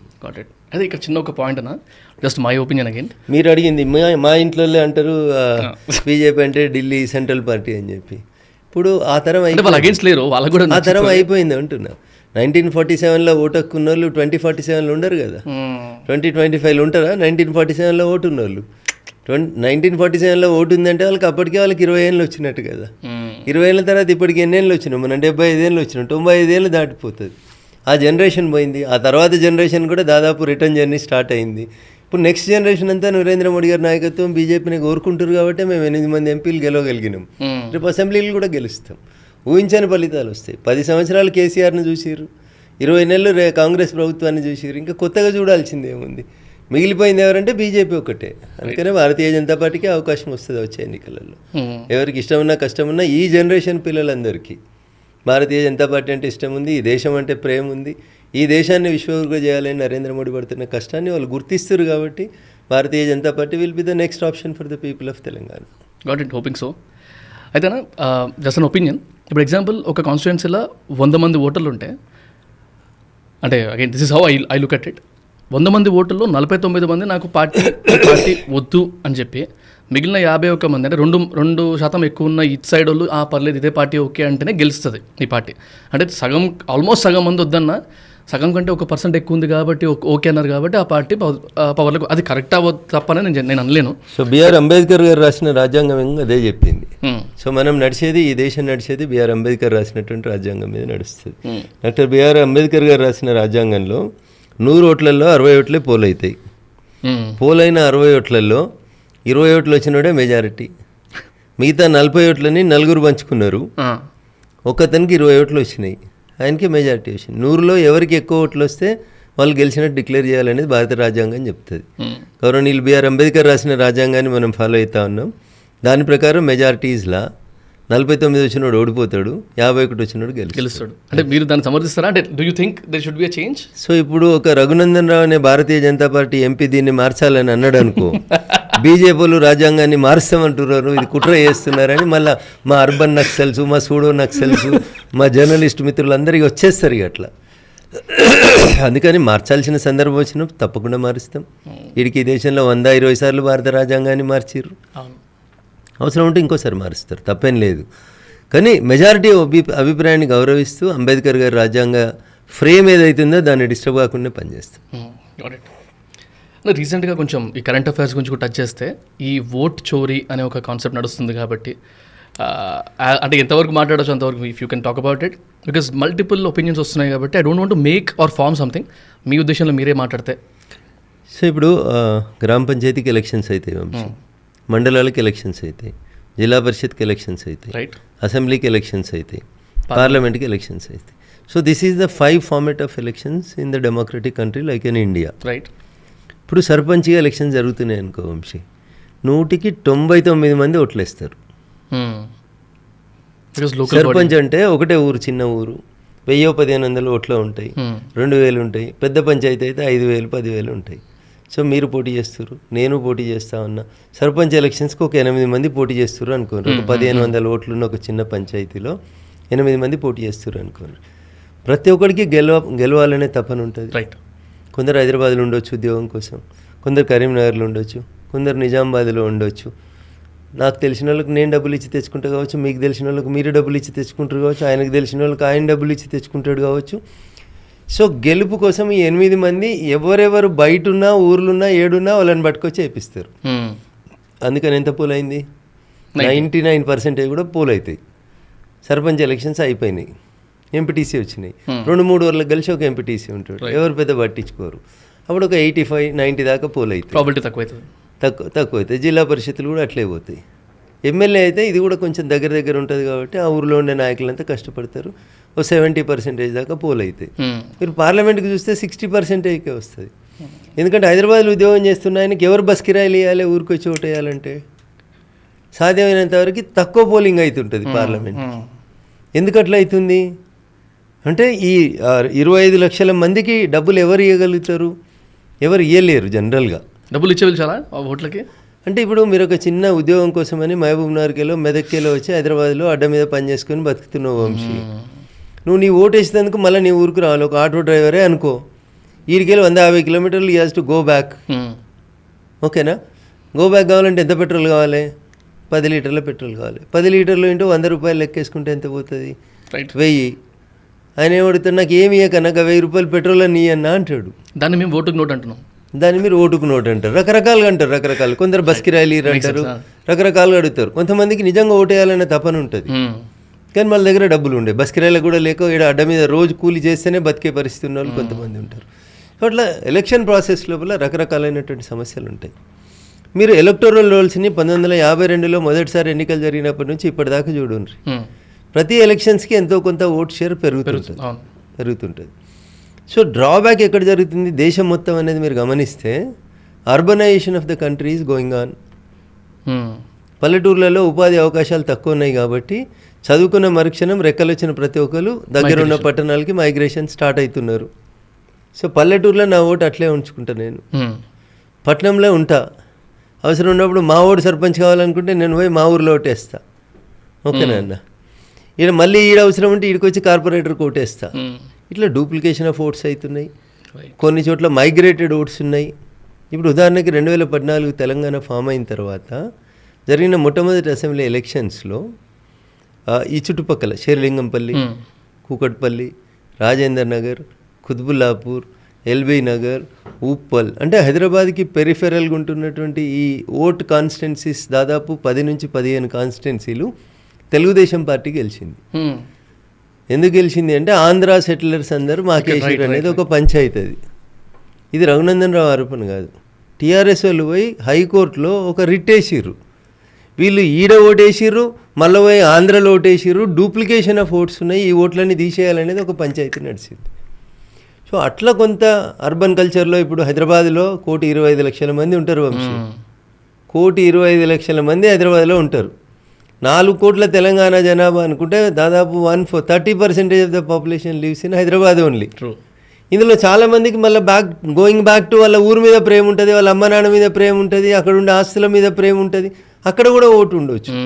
సో ఇట్లా డూప్లికేషన్ ఆఫ్ ఓట్స్ కానీ, ఒక స్టేట్లోంచి ఇంకొక స్టేట్స్ ఆఫ్ ఓట్స్ కానీ ఇట్లాంటి ఏమైనా ఇబ్బందులు జరుగుతున్నాయనే ఎస్ఐఆర్ పేరిట భారత ప్రభుత్వం ఎన్నికలు జరిగే కంటే ముందు 6 నెలల ముందు అక్కడ ఓటర్ లిస్ట్ తీసుకొని పోయి ఎలక్షన్ కమిషన్ ఆ డోర్ నెంబర్లో ఆ వ్యక్తి ఉన్నాడా లేదా అనేది స్పెషల్ ఇంటెన్సివ్ రివిజన్ అని ఒకటి స్టార్ట్ చేసిండ్రు. ఇప్పుడు రాహుల్ గాంధీ గారు ఓటు చోరీ అయింది అంటున్నారు. ఓటు చోరీ అయితే సమస్యకు పరిష్కారం ఏంది వంశీ? చెక్ చేయాలన్నా వద్దా? ఇంటి నెంబర్ 11-3, 11-3లో 40 ఓట్లు వచ్చినాయని రాహుల్ గాంధీ అంటున్నారు. అనుకుందాం ఒక నిమిషానికి. సో ఎవరో ఒకరు పోయి చెక్ చేయాలి కదా, 11-3లో ఎంతమంది ఉన్నారు, ఎంతమంది ఉంటలేరు అని చెక్ చేయాలి కదా. చేయాలన్నా వద్దా? దాన్నే ఎస్ఐఆర్ అంటున్నాం మేము. ఎస్ఐఆర్ వద్దంటున్నారు మీరు. ఓట్లు చోరీ అవుతున్నాయని మీరే అంటారు, ఎస్ఐఆర్ చేయొద్దని మీరే అంటారు. ఈ రెండింటికి పొంతన ఎట్లా కుదురుతుంది చెప్పు? ఇప్పుడు ప్రతి రాజకీయ పార్టీ బూత్ లెవెల్ ఏజెంట్స్ని పెట్టుకుంటుంది. రైట్ వంశీ, ఎలక్షన్స్ రీఫార్మ్స్ తెచ్చిన తర్వాత ఎలక్షన్లో ఓటర్ లిస్టులలో సవరణలు జరగాలనుకున్నప్పుడు అన్ని రాజకీయ పార్టీలు BLAs అంటారు, బూత్ లెవెల్ ఏజెంట్స్ని అపాయింట్ చేసుకొని ఆ బూతులు ఏమున్నాయి. పల్లెటూరులలో అయితే ఈజీగా దొరికిపోతుంది. మీదెవరో నాకు తెలియదు కానీ వంశీ, నాదైతే ఒక చిన్న పల్లెటూరు. మా ఊరిలో ఎవడన్నా 10 పేర్లు కొత్తగా చేరినాయి అనుకో, మా ఊరు వాళ్ళు ఊకోరు, వీడిని మా ఊరు కాదు తీసే ఓటర్లు వాళ్ళు పెట్టుకుంటారు ఆడ. కానీ అర్బన్లో వచ్చేసరికి కొంచెం సమస్యలు ఉంటాయి. నేను ఇందాక చెప్పినట్టు చదువు కోసం వచ్చిన వాళ్ళు ఉండొచ్చు, ఉద్యోగం కోసం వచ్చిన వాళ్ళు ఉండొచ్చు, పొట్ట తిప్పల కోసం వచ్చిన వాళ్ళు ఉండొచ్చు, రకరకాల వ్యక్తులకి డూప్లికేషన్ ఆఫ్ ఓట్స్ జరగవచ్చు. వీటన్నింటినీ ఎరాడికేట్ చేయడానికి ఒక మార్గం ఉంది. ఆధార్తో లింక్ చేయాలని అనుకున్నది భారత ప్రభుత్వం, ఎన్నికల సంఘం. ఓకే. సో దయగల ధర్మప్రభువులు మా జడ్జిలకు కోపం వచ్చి ఆధార్తో లింక్ చేస్తే తప్పు అవుతుంది, చేయొద్దు అన్నారు. ఇప్పుడు మరి ఎట్లా దొరకబట్టాలి, ఎట్లా దొరకాలి, ఎట్లా స్క్రూటినీ చేయాలంటే ఏదో ఒక పద్ధతిలో పోవాలి. ఏ పద్ధతిలో పోవాలి? ఓటర్ లిస్ట్ పట్టుకొని డోర్ నెంబర్ దగ్గరికి పోయి బూత్ లెవెల్ కాంగ్రెస్ వాళ్ళు, బీజేపీ వాళ్ళు, కమ్యూనిస్ట్ వాళ్ళు, తెలుగుదేశం వాళ్ళు, వైఎస్ఆర్సీపీ వాళ్ళు పోయి ఆ డోర్ చెక్ చేయండి. వాళ్ళు ఎవరున్నారో ఎవరు లేరో ట్రిక్ చేసుకోండి. అది ఎన్నికల సంఘం కంప్లైంట్ ఇస్తే తీసేస్తుంది. ఉదాహరణకు వంశీ, నువ్వు లేవు, BLA వచ్చినప్పుడు మీ ఇల్లు తాళం ఉన్నది, వాడు ఇంట్లో ఎవరు లేడని గుండం చేసి నీ ఓటు తీసేసిండు అనుకో, సింపుల్ తీసేసిండు అనుకో, నువ్వు బతికే ఉన్నావు, నీ ఓటు తీసేసిండు వంశీ. వాడు ఏముంది నీ ముందు మార్గం? ఎన్నికల సంఘం ఏం చెప్పింది? Form 6 అని ఒక ఫామ్ ఉంటుంది, సింగిల్ పేజీ, ఇంతంత పేజీ. సార్ నా పేరు ఇది, నా తండ్రి పేరు ఇది, నా ఆధార్ నెంబర్ ఇది, నేను ఈ డోర్ నెంబర్లో ఇన్ని రోజుల నుంచి ఉంటున్నా, పొరపాటున నా ఓటు తీసేసిరు మీరు, నేను అక్కడే ఉంటున్నా, నువ్వు సంతకం పెట్టి Form 6 కొంచెం పోయి తహసీల్దార్ గారికి ఇచ్చేస్తే మళ్ళీ నీకు ఓటు వస్తుంది. ఇప్పుడు రాహుల్ గాంధీ చెప్తున్నారు బీహార్లో ఎన్నికలు వచ్చినాయి కాబట్టి బీజేపీ గెలిచినందుకు 65 లక్షల మంది ఓట్లు తీసేసిరు. ఇది రాహుల్ గాంధీ గారి ఆరోపణ. అనుకుందాం ఒక నిమిషానికి తప్పే జరిగిందని అనుకో వంశీ, కాంగ్రెస్ పార్టీ కూడా బీహార్లో పోటీ చేయాలి కదా. అంతే. కాంగ్రెస్ పార్టీ కాకపోతే RJD ఇద్దరు కలిసి మహాగఠబంధనో ఇంకో బంధనమో పెట్టుకొని అయితే ఆ బంధనంతో అయితే పోటీ చేస్తారు కదా. మీరు మీ అఫిలియేటెడ్ ఉన్న పొలిటికల్ పార్టీ ఇంకెవరు ఎన్నికలకు పోయకంటే ముందు మనకు ఓటర్ లిస్టులు ఇస్తారు కదా, తీసుకొని మీ BLAకి చెప్పుండ్రి. మీరు చేయాల్సిన పని ఏంది? ఇగో పలానా ఆయన బతుకున్నాడు, లేదా పలానా ఆయన ఉద్యోగం కోసం ఢిల్లీకి వచ్చిండు, ఈయన ఇప్పుడు మళ్ళీ బీహార్కి వస్తున్నాడు, ఈయనకు Form 6 ఇచ్చి నింపించేసేయి. 65 లక్షలు ఎన్నికల సంఘం తీసేసింది కదా, నువ్వు 30 లక్షల మందితోటి Form 6 ఇప్పి. 125 సంవత్సరాల చరిత్ర ఉన్న పార్టీ కదా నీది. నీకు బూత్ ఏజెంట్ లేడా? నీకు బూత్ ఏజెంట్ ఉంటే ఇంటికాడికి పోయి తీసేసిర్రా, ఉన్నారా, బతికిర్రా, సచ్చిర్రా తెలియదా? ఎవరో ఇద్దరిని పట్టుకొచ్చి ఒక ఆయన సుప్రీంకోర్టులో ప్రొడ్యూస్ చేస్తాడు, ఎవరో ఇద్దరిని తెచ్చి ఇంకొక ఆయన టీవీ ఛానళ్ళల్లో ప్రొడ్యూస్ చేస్తాడు. ఇదా పద్ధతి? ఏం చెప్పింది భారత రాజ్యాంగం? ఎన్నికల సంఘం ఏం చెప్తుంది? You follow the procedure. ఎన్నికల సంఘం నీ ఓటు తీసేసింది అనుకో, తెలిసి తీసేసింది, తెలియక తీసేసింది అని నువ్వు ఆరోపించినట్టు బీజేపీకి సపోర్ట్ చేస్తుంది అంటే 65 లక్షల మంది బీజేపీకి ఓటేస్తారని గ్యారంటీ, కాంగ్రెస్కి ఓటేస్తారని గ్యారంటీ. అరే నువ్వు చెప్తే నీ భార్య ఎవడికి ఓటేస్తుందో చెప్పది ఈ దేశంలో, చెప్తుందా? నీ భార్య కాదు నా భార్య కూడా చెప్పది. చెప్పేదంతా వింటారు, ఓట్లు పోలింగ్ స్టేషన్కి పోయినాక వాళ్ళ అభిప్రాయం ప్రకారం వాళ్ళు ఓటేస్తారు. ఈ మాత్రం కూడా సెన్స్ లేకుండా 65 లక్షల మంది మాకు వచ్చే ఓట్లు తీసేసిర్రు, బీజేపీ గెలిస్తే అందుకని చెప్పి ఎన్నికల సంఘం ఓటు చెరు చేస్తుంది. అసలు వాస్తవం ఏంటి? అసలు 65 lakhs ఓట్స్ రద్దయినా? సుప్రీంకోర్టుకి ఎన్నికల సంఘం చెప్పిన దాని ప్రకారం 65 లక్షల ఓట్లు తీసేసినాము అని చెప్పింది. ఎందుకు తీసేసినారంటే వాళ్ళు ప్రాపర్ ఐడెంటిటీ ఇస్తలేరు కాబట్టి తీసేసినాము అని చెప్పినారు. బీహార్ ప్రాబ్లం అయినా వెస్ట్ బెంగాల్ ప్రాబ్లం అయినా దేశం ఇంట్రెస్ట్ లోపల ఆలోచించడం నేర్చుకోవాలి. సో నేను భారతీయ జనతా పార్టీలో ఉన్నానేమో మీరు ఇంకో దగ్గర ఉన్నారనో కాదు ఇష్యూ, అక్కడ నేషన్ ఇంట్రెస్ట్ని చూడడం ఆలోచించుకోవాలి. బీహార్కి ఆనుకొని ఉన్న దేశం బంగ్లాదేశ్. రైట్. బంగ్లాదేశ్ నుంచి చొరబాటుదారులు పెరుగుతున్నారు, ఎవరు పడితే వాళ్ళు వస్తున్నారు. ఆడ గోడ లేదు, కంచె లేదు, సోలార్ ఫెన్సింగ్ అంతకంటే లేదు. సో ఇట్లా వచ్చినట్టు ఇట్లా వచ్చేస్తున్నారు. ఒకటే జిల్లా డెమోగ్రఫీ చెప్తా మీకు. 15 ఏళ్ల క్రితం బీహార్లో ఉన్న కిషన్గంజ్ అనేటువంటి ఒక జిల్లాని తీసుకుంటే మీరు గూగుల్లో సెర్చ్ చేసి చూడరు తర్వాత, నేను పోయిన తర్వాత. కిషన్గంజ్ అనే ఒక జిల్లాని తీసుకుంటే బంగ్లాదేశ్ని ఆనుకొని బార్డర్గా ఉన్న జిల్లా కిషన్గంజ్. ఇక్కడ 100కి 70 మంది హిందువులు ఉండిరి 15 సంవత్సరాల క్రితం. ఈరోజు కిషన్గంజ్లో 100కి 70 మంది ముస్లింలు అయినరు, 30 మంది హిందువులు అయినరు. ఎట్లా చేంజ్ అయింది డెమోగ్రఫీ ఆఫ్ కిషన్గంజ్? చదువురు ఒకసారి, గూగుల్ కొట్టి తెలుస్తుంది. నేషనల్ న్యూస్ ఛానల్ చూడరు ఒకసారి తెలుస్తుంది. లవ్ జిహాద్ కాదు, అక్కడ భూమి జిహాద్ నడుస్తుంది. హిందువుల ఇళ్ళకి 10 మంది పోయి భర్తను భూమి సంతకం పెట్టమంటే పెట్టకపోతే గొంతు కోసి పారేసిపోతున్నారు ఇంటి ముంగట. దిస్ రఘునందన్ ఏదో బీజేపీ ఫేవర్ కోసం చెప్తలేడు, నేషనల్ ఛానల్స్లో వస్తున్న వార్తలను ఒకసారి చూడండి. లవ్ జిహాద్ కాదు, ల్యాండ్ జిహాద్ నడుస్తుంది కిషన్గంజ్లో. Why the demography of Kishanganj has been changed. ఏడికెళ్ళి పుట్టుకొచ్చిర్రు? పోనీ కొత్త ఇంతమంది ఒకటేసారి పుట్టిరా? ఏడికెళ్ళి వచ్చింది? 70% ఉన్న హిందువులు 30% ఎట్లయ్యారు, 30% ఉన్న ముస్లింలు 70% ఎట్లయ్యారు కిషన్గంజ్లో? అంటే ఇక బంగ్లాదేశ్కి వెళ్ళి వచ్చిన వాళ్ళు, మయన్మార్కి వెళ్ళి వచ్చిన వాళ్ళు, రోహింగ్యాలు వచ్చిన వాళ్ళు ఎవరు వస్తే వాళ్ళకి ఇయ్యారా? ఓటకి ఇచ్చేసేయాలనా? వాళ్ళ ఓట్లు తీసేసింది ఎన్నికల సంఘం. ఈయనకేంది నొప్పి? You want to make this country as an Islamic country? We will never make it happen. అరే హైదరాబాద్లో గడికి వెళ్ళి పోయి చూడుగా, పాత బస్తీ నుంచి ఎయిర్పోర్ట్ దిక్కంతా రోహింగ్యాల కాలనీలోనే వచ్చినాయి, ఇల్లు కట్టుకుంటున్నారు వాళ్ళు. నువ్వు 50 గజాలు జాగా కబ్జా చేసి ఇల్లు కడితే తహసీల్దార్ వచ్చి కూలగొడతాడు. రోహింగ్యాల పేరిట కాలనీలు వస్తే ముట్టుకునే దమ్ము లేదు హైదరాబాద్ జీహెచ్ఎంసీ కమిషనర్ గారికి. దీన్ని ఎంటర్టైన్ చేయాలా? హైదరాబాద్లో ఎస్ఐఆర్ జరగవద్దా? రేపు జూబ్లీ హిల్స్ ఎలక్షన్స్ జరగబోతా ఉంది, ఉప ఎన్నిక వస్తుంది. సెప్టెంబర్ 2వ తారీఖు నుంచి సెప్టెంబర్ 17వ తారీఖు దాకా ఎస్ఐఆర్ చేస్తామని ఎన్నికల సంఘం ప్రకటించింది. తప్ప అక్కడ 1,20,000 ఓట్ల ముస్లిమ్స్ ఓట్లు ఉన్నాయని చూపిస్తుంది ఓటర్ లిస్టు. ఎవరు వీళ్ళంతా? ఏడికేళ్ళు వచ్చిర్రు? ఇవన్నీ ఒరిజినల్ ఓట్లా దొంగ ఓట్లా? చెక్ చేయాలన్నా వద్దా? అబ్సల్యూట్లీ. దానికి రాహుల్ గాంధీ గారికైనా మీకైనా నాకైనా ఏమి ఇబ్బంది ఉంటుంది చెప్పారు. సో వారు 2-3 ఎగ్జాంపుల్స్ చెప్పారు. మహాదేవ్పుర అని, రామ్టేక్ అని, ఇట్లా కొన్ని కాన్స్టిట్యున్సీస్ గురించి ఎగ్జాంపుల్స్ చెప్పారు. ఒక సంవత్సరం తర్వాత, 2 సంవత్సరాల తర్వాత మీరు ఎన్నికలు ఉన్నా లేకున్నా జనాభా పెరగదా? ఓటర్ లిస్టుల సంఖ్య పెరగదా? 18 ఏళ్ళు నిండిన వాళ్ళు ఓటు హక్కుకు అప్లై చేసుకోరా? వాళ్ళ కొత్త ఓట్లు రావా? 30,000, 50,000 ఓట్లు పెరిగితే ఒక పార్లమెంట్ కాన్స్టిట్యున్సీలో, ఒక అసెంబ్లీ కాన్స్టిట్యున్సీలో అదేమన్నా ఘోరమా? పోనీ వారు చెప్పిన మహాదేవ్పుర ఏడుంది? కర్ణాటకలో ఉంది. కర్ణాటకలో ఫస్ట్ అసెంబ్లీ ఎలక్షన్స్ అయినాయి. అసెంబ్లీ ఎలక్షన్స్లో కాంగ్రెస్ పార్టీ గెలిచింది. అంతే, అవును కదా? కాంగ్రెస్ అధికారంలో ఉంది. వాళ్ళు అధికారంలోకి వచ్చిన ఏడాది తర్వాతనేమో లోక్సభ ఎన్నికలు జరిగినాయి. సో ఈ ఏడాది లోపల అక్కడ దొంగోట్లను పోయి బీజేపీ వాళ్ళు ఎట్లా చేర్చుకున్నారు కాంగ్రెస్ ప్రభుత్వం ఉన్న దగ్గర? ఒక మనం మాట్లాడితే దాంట్లో ఒక లాజిక్ ఉండాలి. ఎక్కడో 1-2 చోట్ల కొన్ని బతికున్న వాళ్ళు ఓట్లు పోయినా, కొన్ని చనిపోయిన వాళ్ళు ఓట్లు వచ్చినా అట్లా జరిగితే జరిగి ఉంటాయి. జరిగినాయని మీరు కూడా ఒప్పుకుంటారు కదా, రాహుల్ గాంధీ గారు కూడా ఒప్పుకుంటారు కదా, ఓటర్ లిస్టులో అవకతవకలు చేస్తుంది బీజేపీ అని. మరి ఎస్ఐఆర్ చేయమను. ఇప్పుడు సమస్య వచ్చింది, పరిష్కారం ఉండాలన్నా వద్దా? ప్రాబ్లం రేజ్ చేస్తాం మేము, దానికి సమస్య పరిష్కారం వద్దు. మేము పరిష్కారం చూపించే దిశగా పనిచేసేటోళ్ళం మేము. ఇది సమస్య. రాహుల్ గాంధీ గారు మీరు చెప్పిన ఓటర్లు బతికి ఉన్న వాళ్ళైనా, లేదు కావాలని ఉద్దేశపూర్వకంగా ఎవరిదైనా ఓటు తీసేస్తే, better you ask your Congress party BLA to submit A Form 6. Right. So simple logic. మేము Form 6 సబ్మిట్ చేయం, ఓట్లు అడగము, కానీ మేము లొల్లి పెడతాం, పార్లమెంట్లో లొల్లి పెడతాం, పార్లమెంట్ బయట లొల్లి పెడతాం, టీవీ ఛానళ్ళకి వచ్చి లొల్లి పెడతాం, మా నోటికి ఏ నెంబర్ వస్తే ఆ నెంబర్ చెప్పిపోతాం. ఎట్లా? ఎలక్షన్ కమిషన్ ఆఫ్ ఇండియా అదొక అటానమస్ బాడీ. ఒక అటానమస్ బాడీ గురించి ఇంకో అటానమస్ బాడీ పార్లమెంట్ ఎట్లా చర్చ జరుపుతుంది? ఇదొకటి. రెండోది, చిన్నపిల్లలకు కూడా అర్థం కావాల్సింది ఏంటంటే, సుప్రీంకోర్టులో ఎస్ఐఆర్ మీద కేసు నడుస్తుందా?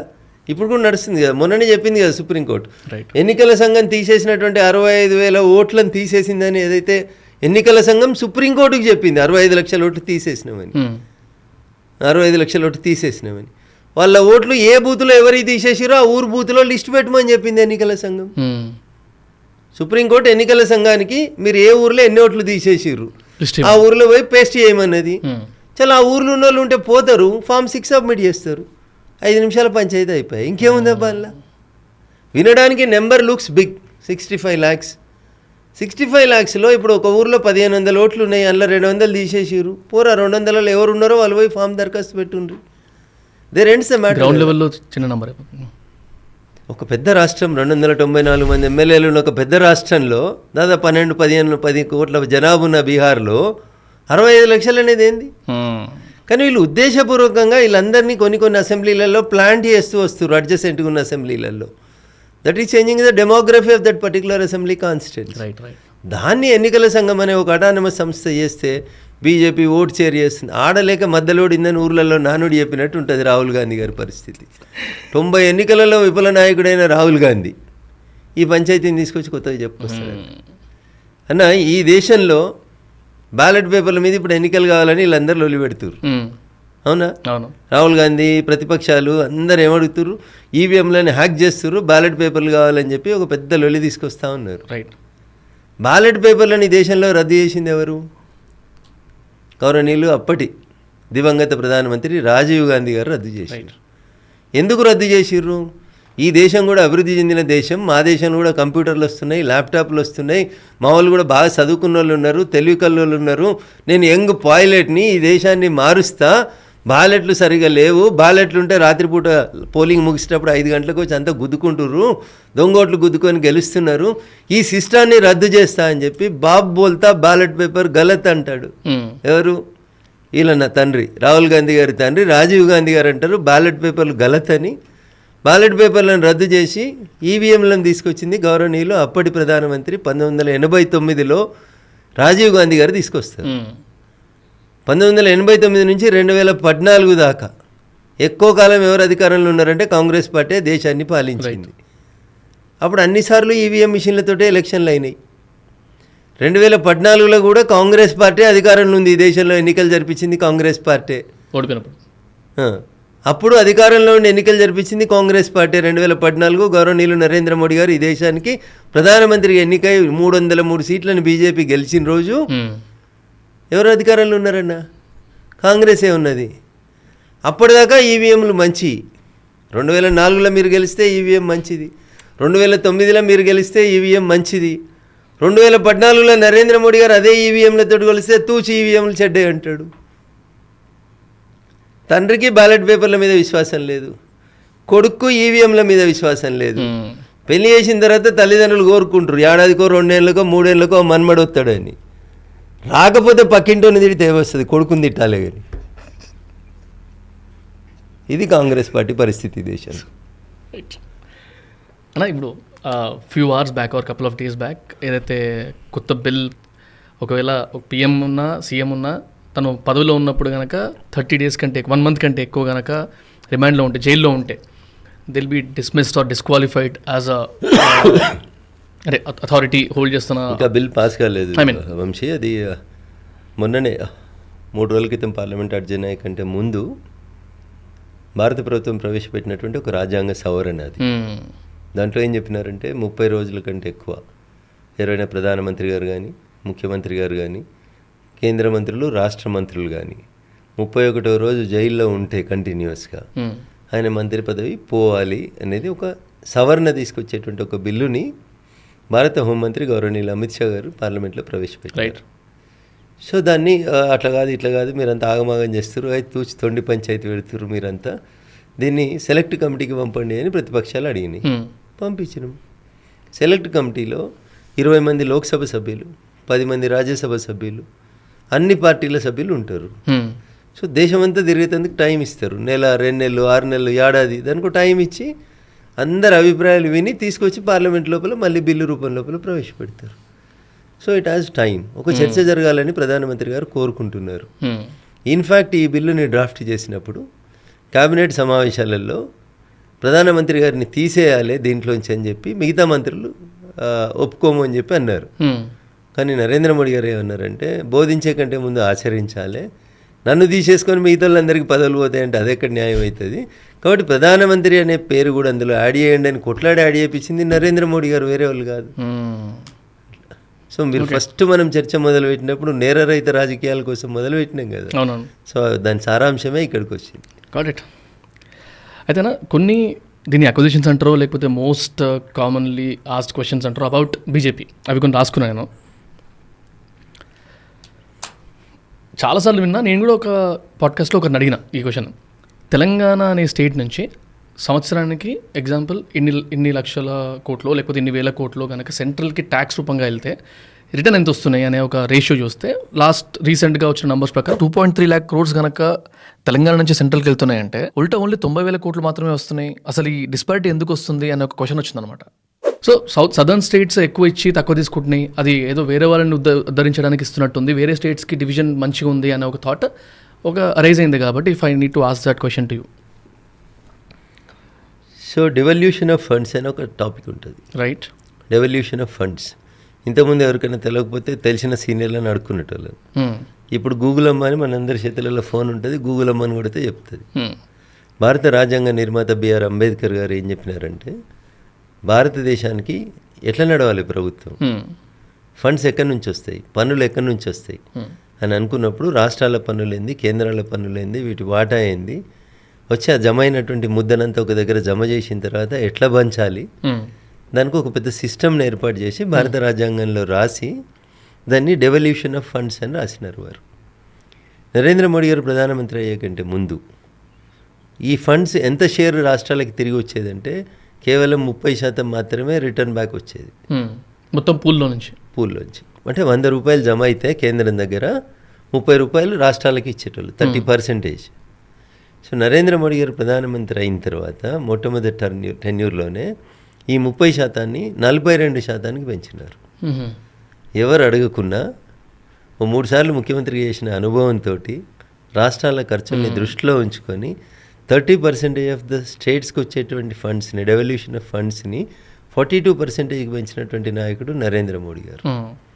ఇప్పుడు కొంతమంది పైత్యం ఎక్కువై కావాలని రాజకీయాలలో బతకడం కోసం చేసిన తప్పుల్ని కప్పిపుచ్చుకోవడం కోసం ఆడుతున్న నాటకం తప్ప ఈ డివల్యూషన్ ఆఫ్ ఫండ్స్లో మేము చేసిన మార్పు ఇంతకుముందు 30 వస్తే ఇప్పుడు 42 ఇస్తున్నాం. దాంట్లో తప్పేముందన్న? ఇంకా మేము తక్కువ చేసింది ఏముంది, మేము చెడగొట్టింది ఏముంది, మేమేమన్నా రాసినామా రాజ్యాంగం? నరేంద్ర మోడీ గారు వచ్చి రాసుకుర్రా రాజ్యాంగం? డాక్టర్ బాబాసాహెబ్ అంబేద్కర్ రాసిన రాజ్యాంగాన్ని గౌరవించరు మీరు. డెవల్యూషన్ ఆఫ్ ఫండ్స్లో మేము 30% 42% పెంచితే దాన్ని గౌరవించరు. నోరున్నది కదా, మేము చెప్తే పేపర్లు రాస్తాయి కదా, పేపర్లు టీవీలకు మేమే కదా అడ్వర్టైజ్మెంట్లు ఇచ్చేటోళ్ళమని ఏది పడుతుంది వీళ్ళు మొరుగుతారు, ఏది పడుతుంది వాళ్ళు రాస్తున్నారు. కానీ అలిగేషన్ స్టేట్ వైజ్ ఇష్యూ కదా. నేను అక్కడికే వస్తా ఉన్నాను. మీరు రాష్ట్రం గురించి అడిగారు, నేను అంత పెద్ద తెలియదు నాకు. నేను గీనే పుట్టిన ఊర్లో గీనే పెరిగిన, పట్టణంలో పెరిగిన, మా భాగ్యనగరం గురించే అడుగుతున్నా. రైట్. ఈ రాష్ట్రానికి ఆదాయం 33 జిల్లాలు ఉన్నాయి అన్న, వెనకటికి 10 ఉంటే ఇప్పుడు 33 చేసిండు కేసీఆర్ సార్. ఈ 33 జిల్లాలలో మేడ్చల నుంచి ఇన్కమ్ ఎక్కువ వస్తుంది, సంగారెడ్డిల నుంచి ఎక్కువ వస్తుంది, వికారాబాద్ నుంచి ఎక్కువ వస్తుంది, రంగారెడ్డి నుంచి వస్తుంది. ఈ 4 జిల్లాలే నీకు మేజర్. 90% ఆఫ్ ది ఇన్కమ్ ఇచ్చేది వీళ్ళే. ఆదిలాబాద్కి వెళ్ళి ఇన్కమ్ రాదు, వస్తుందా? కంపారిటివ్ తక్కువ, చాలా తక్కువ వస్తుంది. ములుగు జిల్లా ఉంటుంది, వస్తుందా? మహబూబాబాద్ ఉంటుంది, వస్తుందా? ఖమ్మం ఉంటుంది, ఏమైనా సింగరేణి బెల్ట్ ఉంటే వస్తుంటుండొచ్చు. అంటే రేపు రంగారెడ్డి జిల్లా వాళ్ళు మొత్తం పైసలు మేమే ఇస్తున్నాం, మాకి ఇమని అన్నాడు అనుకో, మరి నువ్వు ములుగు వాళ్ళకి ఏమి ఇస్తావన్నా? ములుగుకు రోడ్ ఎట్లా ఇస్తావు? ములుగుకు బస్సు ఎట్లా పోతుంది? పల్లె వెలుగు బస్సు ములుగుకి ఎట్లా పోవాలి? ములుగు జిల్లాలో కలెక్టర్ ఆఫీస్ ఎడికెళ్ళి కడతావు? ములుగులో వచ్చిన పైసలు ములుగులే పెట్టాలంటే ములుగులో పైసలే రావు. Collector office కట్టవా? కలెక్టర్కి జీతం ఇవ్వవా? సంగారెడ్డి వాళ్ళు ఉన్నారు, మా పటాన్చెరు, జిన్నారం, బొల్లారం, ఐడి అన్ని కంపెనీలు ఈయనే ఉంటాయి. మొత్తం పైసలు ఇడికెళ్ళే వస్తాయి. మన పేలిపోయిన సిగాజీ కూడా సంగారెడ్డి జిల్లానే వస్తుంది. ఈ కంపెనీల పైసలన్నీ నాకేయమని సంగారెడ్డి జిల్లా వాడు రేపు కొట్లాడిండి అనుకో. మెదక్ జిల్లాలో కంపెనీలు ఉన్నాయి అనుకో, ఉదాహరణకి సంగారెడ్డి ఒక జిల్లా, మెదక్ ఒక జిల్లా, సిద్దిపేట ఒక జిల్లా. మెదక్ జిల్లాలో కంపెనీలు ఉన్నాయి అనుకో, సంగారెడ్డి జిల్లాలో 100 రూపాయలు వస్తున్నాయి, మెదక్ జిల్లాలో 10 రూపాయలు వస్తున్నాయి. అంటే 100 వచ్చిన సంగారెడ్డికి 100 ఖర్చు పెట్టి 10 వచ్చిన మెదక్కి 10 ఖర్చు పెడతావా? ఇప్పుడు రేపు నోరు అడుగుతుంది నిన్ను, మొత్తం నేనే తింటున్నా కదా, నీ అమ్మ చేతుల కాళ్ళకి ఎందుకోవాలి, మొత్తం నోట్లోనే ఉండాలి, మొత్తం బలమంతా నోరుకే ఉండాలంటే ఎట్లా? నోరు బతకాలంటే కాళ్ళు నడవాలి, కాళ్ళు కూడా పోవాలి కదా ఎనర్జీ. మరి ఇదే కదా నేనే నములుతున్నా కదా, కాళ్ళకి ఎందుకు ఇస్తా అంటే ఎట్లయితుంది? సో దేశం అనేటువంటి ఒక సమగ్ర భావన లేక కొంతమంది కావాలని మూర్ఖంగా దక్షిణ భారతం అని, ఉత్తర భారతం అని ఇట్లా న్యూసెన్స్ చేసేటువంటి తెలివి తక్కువ పంచాయతీ తప్ప డివైడ్ కూడా అవుతుంది అంటారు కదా.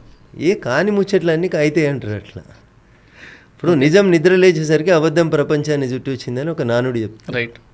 చెడు తొందరగా పోతుంది. వంశీని దొంగలు కొట్టిరట అంటాడు ఒకడు. ఇంకోటి వచ్చి చెప్తాడు ఈ అట అనేది ఎట్లుంటుందనే చెప్తున్నా. ఈడ మీ ఆఫీస్ కాడ వంశీని దొంగలు కొట్టిరట అని గ్రౌండ్ ఫ్లోర్లో అంటారు. ఆడికి ఆ లిబర్టీ కాడికి పోయేసరికి చెప్తారు మొత్తం పొడిచిపోయిరట అంటారు. ఈ కొట్టింది పోయి కత్తిపోట్లకు వస్తుంది. ఇంకొంచెం పోయి ఆడికి నువ్వు ఆ జిహెచ్ఎంసీ ఆఫీస్ కాడికి పోయేసరికి అట అట అట అనుకుంటూ 100వ వాడికి వచ్చేసరికి వంశీని కలిసిరట, వంశీ లేడట అని చెప్తారు. ఇగో ఇట్లున్నది కదా. వాడికి ఆడలేదు చూడలేదు, వానికి ఏం సంబంధం లేదు దానికి. నేను అడిగిన ప్రశ్నలో ఏమన్నా తప్పు ఉంటే చెప్పును. సంగారెడ్డిలో వచ్చిన పైసలు సంగారెడ్డికే పెట్టి ములుగులు వచ్చిన పైసలు ములుగులనే పెట్టాలంటే ములుగు ఎట్లా బతకాలి? ఎట్లా బతుకుతుంది? అసలు ఏమన్నా ఉందా దీంట్లో లాజికల్ ఆర్గ్యుమెంట్ చెప్పుండ్రి. తెలంగాణకి వెళ్ళి పైసలు వచ్చినాయి మొత్తం తెలంగాణలోనే పెట్టుర్రి అనుకుందాం ఒక నిమిషానికి. ఇక తెలంగాణ వాడు పక్క రాష్ట్రానికి షిరిడీకి పోతలేడా? మహారాష్ట్ర వాడు రోడ్ వేయొద్దా షిరిడీకి? చల్ నేను పోతలే, నేను వేయ రోడ్ అన్నాడు అనుకోడు, బంద్ అంటే ఇక బందేనా? నువ్వు గుల్బర్గా పోతావు, బీదర్ పోతావు, కనెక్టివిటీ వద్దా నీకు? అసలు ఈ దేశం అనేటువంటి భావనని డిస్టర్బ్ చేసేటువంటి, మళ్ళీ చెప్తున్నా, ఈ సూడో నక్సల్స్, సూడో ఇంటలెక్చువల్స్, పక్కా తెలుగులో చెప్పాలంటే మేధావులు, ఫారిన్ దేశాలలో కూర్చొని పైసలు ఇస్తే ఈడ కూర్చొని టీవీ ఛానళ్ళు, యూట్యూబ్ ఛానళ్ళు పెట్టుకొని మేతమేసేటువంటి కొంతమంది మేధావులు. ఆ జార్జ్ సోరెస్ పేరు తీసుకొని నేను చెప్పేది చేస్తాను. మేత వేస్తే ఆవు పాలిస్తుంది, ఎంత మేత వేస్తే అంత సౌండ్ చేస్తుంది. అది అంతే, ఏముంటుంది? 1,00,000 జీతం ఇస్తే ఒక రకంగా మాట్లాడతాడు అన్న, 5 లక్షలు జీతం ఇస్తే ఇక రోజు తిడుతూనే ఉంటాడు బీజేపీని, భారతదేశాన్ని. ఇక మొత్తం దక్షిణ భారతదేశం మొత్తం అన్యాయం అయిపోయిందనే చెప్తాడు. ఏం తెలుసు ఆయనకి? అసలు డెవల్యూషన్ ఆఫ్ ఫండ్స్ అంటే ఏందో తెలిస్తే నువ్వు ఇట్లా మాట్లాడవు బేసికల్గా. అన్న డైజెస్టివ్ సిస్టమ్ అంతా పొట్టలో ఉంటుంది, డైజెషన్ అయిందంతా పొట్టలనే ఉంటుంది. అంటే జనరల్గా చాలా మందికి అట్లే అవుతుంది, ఇది ఇట్లా అవుతుంది, మిగతా కాలు చేతులు సన్నగా అవుతున్నాయి, అది వేరే విషయం అనుకో. కానీ డైజెస్టివ్ సిస్టమ్ లాగా ఒకటే దగ్గర అరిగిందంతా ఒకటే దగ్గర ఉంటే అట్లే ఇబ్బంది వస్తుంది. కాశ్మీర్ నుంచి కన్యాకుమారి దాకా ఈ దేశం నాది, అందరికీ రోడ్డు ఉండాలి, అందరికీ రైలు ఉండాలి, అందరికీ కరెంట్ ఉండాలి, అందరికీ మంచినీళ్ళు ఉండాలి, అందరూ నా దేశ ప్రజలు మంచిగా ఉండాలని కోరుకోవాలి. నాకు 3 పూటలు పారడైజ్ బిర్యానీ ఉంటే చాలు, నా పక్కోడు అడక తిన్నా కానీ ఏం లేదంటే ఎట్లయితుంది? కుదరదు అట్లా. రేపు రంగారెడ్డి, సంగారెడ్డి, మేడ్చల్, ఈ పక్కనున్న హైదరాబాద్ చుట్టూ ఉన్న 5 జిల్లాలోళ్ళు మా పైసలు వేరే దగ్గర పోవద్దంటే ఒకటే హైదరాబాద్ మెరిస్తే తెల్లాడితే అయిపోతుంది. అని హైదరాబాద్లో బంగారం రోడ్లు వేసి సిద్దిపేట వాళ్ళకి, ములుగు వాళ్ళకి రోడ్ వేయకపోతే ఎట్లయితుంది? వాడు రేపు అంటే నేను వడ్లు పండిస్తున్నా, నా కొడుక వడ్లు పంప హైదరాబాద్కి అంటాడు, ఎట్లయితుంది? కూరగాయలు పంపని ఇంకొక ఆయన అంటాడు, పాలు పంపని ఇంకొక ఆయన అంటాడు, చాలా సింగూరుకి వెళ్ళి నీళ్ళు వస్తున్నాయి, బంజారాబాయి సింగూరు నీళ్ళు హైదరాబాద్కి అంటాడు. లేకపోతే కృష్ణాకి వెళ్ళి నీళ్ళు వస్తున్నాయి, కృష్ణా నీళ్ళు బంజారాని నల్గొండ వాళ్ళు అంటారు. ఏంది హుసేన్ సాగర్ నీళ్ళు దాకా బతుకుతారా? సో అందుకని ఈ వాదన చేస్తున్నటువంటి పెద్దలకి వాళ్ళకి అన్నీ తెలుసు, నాకంటే బాగా తెలుసు వాళ్ళకి. కానీ పిడి వాదన, బీజేపీని చెడగొట్టాలి, నరేంద్ర మోడీని బదనాం చేయాలి, సౌత్లో బీజేపీ బలపడకూడదు. ఇగో ఇంతకు మించి ఆ మేధావులకి ఏం లేదు Vamsi. This is crystal clear. Got it. And ఇట్లాంటిదే ఇంకొకటి అంటే ఒక 5-6 ఉన్నాయి, అందులో ఒక్కొక్కటి కూడా అడుగుతా. ఇప్పుడు మీరు ఇంతకుముందు కూడా ఏదో ఒక న్యూస్ టీవీ ఛానల్లో యూట్యూబ్ ఛానల్లో మాట్లాడుతున్నప్పుడు లైవ్ షోనే అనుకుంటా, పెట్రోల్ రేట్స్ గురించి ఒక టాపిక్ వచ్చింది. క్రూడ్ ఆయిల్ రేట్ కానీ దీని ప్రాసెసింగ్ రేట్ అంటే పెరిగినప్పుడు పెట్రోల్ రేట్ ఎందుకు పెరుగుతున్నాయి అన్న దానికి మీరు ఒక లాజిక్ ఇచ్చారు. నాకు పర్సనలీ నచ్చింది. So if you can talk about that. అంటే ఎందుకంటే బీజేపీ వచ్చిన తర్వాత రేట్లు పెరుగుతున్నాయి కానీ తగ్గుతలేవు పెట్రోల్ రేట్స్ అనే ఒక వాదనకి if you need to give an answer. ఇప్పుడు ప్రభుత్వం అనేది ఒక కంటిన్యూస్ సిస్టమ్ నడుస్తుంది వంశీ. పాత ప్రభుత్వం అప్పు చేసిపోతే నేను అప్పు కట్టాను, కొత్త ప్రధానమంత్రి అంటే దేశానికి అప్పే ఓడిస్తాడు వంశీ. ఇట్లా మన్మోహన్ సింగ్ గారు ఉన్నప్పుడు పెట్రోల్కు క్రూడ్ ఆయిల్కి సంబంధించి జరిగినటువంటి ఒప్పందాలని కొన్నింటిని we cannot discuss over the mic, right, ప్రజల ముందు ఉంచలేము. అప్పుడు ఉన్నటువంటి ప్రభుత్వం మనం ఎక్కడి నుంచి అయితే క్రూడ్ ఆయిల్ ఇట్లా తెచ్చుకునేటువంటి ఉన్నాయో ఆ దేశాలకి కొంత అప్పు బాకీ ఉండిపోయింది. భారత ప్రభుత్వం ఆ అప్పు కట్టకపోతే అప్పు ఏమవుతుంది, బ్యాంకు ఇచ్చినటువంటి వడ్డీకి వడ్డీ వేసి అది బాగా పెరిగిపోతుంది. కాబట్టి పాత ప్రభుత్వాలు చేసినటువంటి కొన్ని సందర్భాల్లో క్రూడ్ ఆయిల్ ధర తగ్గినా వచ్చిన ప్రాఫిట్ని ఆ పాత అప్పులు కట్టి ఆ అప్పుల్ని క్లియర్ చేయడానికి ఇప్పుడు ఉన్నటువంటి ప్రభుత్వం పనిచేసింది. దాంట్లో తప్పేముంది? ఇప్పుడు పెంచింది, తగ్గినవు ఈడున్నటువంటి 1,30,000 కోట్ల అప్పు ఉంది అనుకో విదేశాలలో, దీన్ని ఎవరు కట్టాలి? మనం గవర్నమెంట్. పాత ప్రధానమంత్రి వేసిపోయి నాకు సంబంధం లేదని ఈ ప్రధానమంత్రి లేచిపోలేడు. అట్లా అంత బాధ్యతాయుతంగా కుర్చీలు ఉన్నాయి అక్కడ. ఆ కుర్చీ ప్రధానమంత్రి అంతే. అందులో ఎవరు కూర్చున్నా వాళ్ళు ప్రధానమంత్రి, ఈ దేశ ప్రధానమంత్రి. ఈ has to obey the previous agreements also. 52లో జవహర్లాల్ నెహ్రూ గారు ఏదో ఒప్పందం చేసిరు, నేను ఒప్పుకోను, నాది నాకు ఇచ్చేయంటే కుదురుతుందా? అట్లా. సో అట్లా కంటిన్యూటీ ఆఫ్ ప్రాసెస్లో పాత ప్రభుత్వం చేసిన అప్పులు కానీ ఇతరతర అంశాలు కానీ తీసుకొని మనం లెక్కలు తీసుకోవాలి. ఇప్పుడు మనకు వచ్చే డబ్బు పెట్రోల్ మీద రోడ్ ట్యాక్స్ తీసుకుంటారు, ఎడ్యుకేషన్ ట్యాక్స్ తీసుకుంటారు, రకరకాల పన్నుల రూపం లోపల దాంట్లో తీసుకుంటారు. కాంగ్రెస్ పార్టీ యూపీఏ 1 యూపీఏ 2 హయాంలో ఏ దేశమైనా బాగుంది అంటే రోడ్లు బాగుంటే బాగున్నాయి అని చెప్తారు.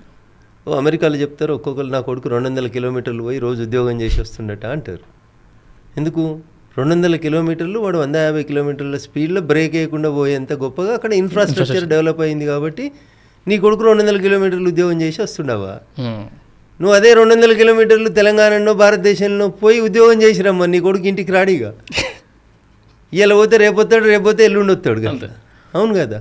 సో ఇక్కడ ఇన్ఫ్రాస్ట్రక్చర్ని తీసుకుంటే నేషనల్ హైవేస్ చాలా ఇంపార్టెంట్గా నరేంద్ర మోడీ గారి ప్రభుత్వం వచ్చినాక డెవలప్ చేస్తూ వస్తుంది.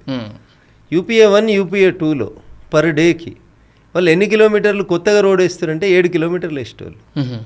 యూపీఏ 1 యూపీఏ 2లో లాస్ట్కి యావరేజ్కి వచ్చేసరికి వాళ్ళు వేసింది 7 కిలోమీటర్స్ పర్ డే వేసారు. మన్మోహన్ సింగ్ అనే గొప్ప రాజనీతిజ్ఞుడు ఈ దేశాన్ని పాలించిన రోజు ఈ దేశంలో రోజు కొత్త నేషనల్ హైవేస్ ఎంత వేసారంటే పర్ డే యావరేజ్న 7 కిలోమీటర్స్ వేసారు. ఈరోజు రైల్వే ప్లాట్ఫామ్ మీద ఛాయ్ అమ్ముకున్నాడు, చదువుకోనోడు, మా ఏఐసిసి ఆఫీసులో క్యాంటీన్ కూడా పెట్టనీయమని ఎగతాళి చేసినటువంటి నరేంద్ర మోడీ గారు ఈ దేశానికి ప్రధానమంత్రి అయినాక వంశీ ఈరోజు మేము వేస్తున్న రోడ్డు పర్ డే యావరేజ్న 32 కిలోమీటర్లు వేస్తున్నాం వంశీ. 7 కిలోమీటర్లు ఎక్కడ వంశీ, 32 కిలోమీటర్లు ఎక్కడ? ఈ హైవేలు వేసేందుకు పైసలు లేకడి, ఇన్ఫ్రాస్ట్రక్చర్ చేయాలన్నా వద్దా? సో దీనికి వచ్చే డబ్బులు ఎక్కడ వస్తాయి? పెట్రోల్ అమ్మితే వచ్చిన ట్యాక్సీల నుంచి కొంత డబ్బుల్ని మళ్ళీ ఇటు రోడ్లకు డైవర్ట్ చేస్తూ ఉంటారు. సో అట్లా మీరు నేను ఇందాకే చెప్పినట్టు దేశం అంటే కాశ్మీర్ నుంచి కన్యాకుమారి దాకా తీసుకోవాలి. దేశం అంటే తెలంగాణ, కర్ణాటక, ఆంధ్రప్రదేశ్, తమిళనాడు, కేరళ, సౌతే కాదు అంటున్నా. ఇంకొక అలిగేషన్ అన్న, అంటే బీజేపీ పార్టీనే కొంతమంది అంటారు కదా, ఇట్స్ అ వాషింగ్ మెషిన్ అని అంటూ ఉంటారు. లోపలికి వచ్చి బయటకు వస్తే క్లీన్ అయిపోతారు. అంటే బయట ఉంటే ఈడీలని సిబిఐలని వాడుకొని పర్సనల్ ఎజెండా కోసం వాడుతుంది బీజేపీ పార్టీ అని ఏదైతే అంటారో, if you need to answer to that question. ఒక్క పేరు చెప్పన్నా, ఇప్పుడు సీఎం రమేష్ని మీరు ఏర్చుకున్నారో అంటారు, లేదా సృజనా చౌదరి మీ పార్టీలో జరగానే క్లీన్ అయిపోయిండో అని చెప్తారు. ఇట్లాంటి వాళ్ళందరికీ ఏం చెప్పాలంటే వంశీ, తెలుసుకోవాల్సింది ఏంటంటే వాళ్ళు సృజనా చౌదరి గారి మీద బీజేపీలో చేరే కంటే ముందున్న కేసులు ఎన్ని, సృజనా చౌదరి గారు బీజేపీలో చేరిన తర్వాత ఎత్తేసిన కేసులు ఎన్ని, ఒకసారి లెక్కుంటే చెప్పమను. ఈ మేధావులకు మళ్ళీ మేత పెట్టి అడుగు, దగ్గర ఆన్సర్ ఉండదు. సిబిఐ కేసు అట్లే ఉంది, సృజనా చౌదరి గారి మీద ఉంది, సీఎం రమేష్ మీద ఉంది, మా నాగేశ్వరరావు గారి మీద ఉంది. మా పార్టీలో చేరిన ఏ ఒక్కరి మీద కూడా సిబిఐ కేసులు ఎత్తేలే, ఈడీ కేసులు ఎత్తేయలేదు. ప్రోగ్రెస్ కూడా లేదంటారు కదా అని. అన్నా ఇప్పుడు ప్రోగ్రెస్ చేయాల్సింది రఘునందన్ రావు, నరేంద్ర మోడీ గారు కాదు. ప్రోగ్రెస్ చేయాల్సింది ఈడీ, సిబిఐ. ఎవరి దగ్గర కేసు ఉంటే వాళ్ళు ప్రోగ్రెస్ చేయాలి. ఓటుకు నోటు కేసు ఎన్ని రోజులైందన్న ప్రోగ్రెస్? ఢిల్లీ बहुत दूर है भाई, छोड़ दो ఢిల్లీ का बात, ये तो गली का बात है ना. రేవంత్ రెడ్డి అంటే టీఆర్ఎస్ వాళ్ళకి పడదు కదన్నా. 2014లో 2015లో ఓటుకు నోటు పట్టుకున్నారు కదన్నా. 2023 దాకా మీరే తెచ్చిర్రు కదా 9 ఏళ్ళు. ఏం తెలిసిర్రా నా కేసులో? ఏం తెలిసిర్రు? ఏసీబీ తోటి కేసు పెట్టి రిమాండ్ చేసిర్రు. ACB directly reports to the chief minister of the state. Chandrashekar Rao మరి 9 ఏళ్ళు ముఖ్యమంత్రి ఉండో 10 ఏళ్ళు ముఖ్యమంత్రి ఉండో ఓటుకు కేసులో పట్టపగలు దొరికిన దొంగ అని టీవీలకు వచ్చి ముచ్చట చెప్తారు. మరి ఆ దొంగకు శిక్ష ఎందుకు వేయించలేదన్నా? అంటే మీరిద్దరు కూడా కాంప్రమైజ్ అయినరా? ఎప్పుడయ్యారు? కాబట్టి మాట్లాడడం ఏదైనా మాట్లాడతారన్న. నేను చర్చ ప్రారంభించుకున్న మొదటి ప్రశ్నలోనే మనం అనుకున్నాం, ఈ దేశంలో 5 కోట్ల కేసులు పెండింగ్ ఉన్నాయన్న వివిధ కోర్టులలో. ఎవరి పనాలు చేస్తలేరు కాబట్టి పెండింగ్ అవుతున్నాయి. దానికి మాదెందుకు బాధ్యత అవుతుంది? మేమేం వాషింగ్ పౌడర్ నిర్మా కాదు. వాషింగ్ పౌడర్ నిర్మా అయితే నరేంద్ర మోడీ గారు 4 రోజులు జైల్లో ఉంటే తన పదవి కూడా పోవాలని క్యాబినెట్ అని ఒప్పుకోకుండా ఆయన ఎందుకు రాపిస్తాడు? మాట్లాడే వాళ్ళకి ఏముంటుందన్న? ఏదైనా మాట్లాడతారు. నరం లేని నాలుక కదన్నా, ఎటైనా మాట్లాడుతుంది. ఇంకోటి, మోదీ గారి ప్రస్తావన మల్టిపుల్ టైమ్స్ వచ్చింది కాబట్టి చాలా హాట్ టాపిక్. ఇది క్లారిటీ కూడా కావాలి నాకు. బీజేపీ ఇంటర్నల్ కంట్రోల్ సిస్టమ్ ప్రకారము 75 ఏళ్ళు దాటితే పిఎం పదవికి రాజీనామా ఇచ్చో లేకపోతే రాసిలేదు వంశీ. అదే ఆ క్లారిటీ కావాలి నాకు. రాసిలేదు. భారతీయ జనతా పార్టీకి ఒక రాజ్యాంగం ఉంటుంది. భారతదేశానికి ఎట్లయితే ఒక రాజ్యాంగం ఉందో అన్ని పొలిటికల్ పార్టీస్ కూడా ఒక కాన్స్టిట్యూషన్ అని రాసుకుంటాయి. భారతీయ జనతా పార్టీకి ఒక రాతపూర్వకమైనటువంటి కాన్స్టిట్యూషన్ ఉంది. ఆ రాతపూర్వకమైనటువంటి కాన్స్టిట్యూషన్లో ఎక్కడ 75 ఏళ్ళకి దిగిపోవాలని లేదు. ఎందుకు వచ్చింది బయటకు? అది న్యూస్ చెప్తాను నేను మీకు. అక్కడ మార్గదర్శక మండలి అని బట్టి నరేంద్ర మోడీ గారు ప్రధానమంత్రి అయిన తర్వాత సీనియర్ నాయకులు మురళీ మనోహర్ జోషి గారు లాంటి వాళ్ళు, అద్వానీ గారు లాంటి వాళ్ళని ఆ మార్గదర్శక మండలిలో ఉంచి అక్కడ పని నడిపించుకునే కార్యక్రమాన్ని తీసుకున్నప్పుడు, వాళ్ళ సలహాలను తీసుకున్నప్పుడు ఈ చర్చలు ఏమని ఎత్తిండ్రు. మరి యడ్యూరప్ప గారిని ముఖ్యమంత్రి చేసినప్పుడు లాస్ట్ టైం ఆయన వయసు 78 ఏళ్ళు. ఆయన ముఖ్యమంత్రి చేసిందే 78 ఏళ్ళు, 79 ఏళ్ళకు చేసారు. మరి ఒకవేళ అది రాతపూర్వకంగా ఉంటే రాజ్యాంగంలో భారతీయ జనతా పార్టీ ఒప్పుకోకపోతుండే కదా. ఒప్పుకొనే చేసిండ్రు కదా.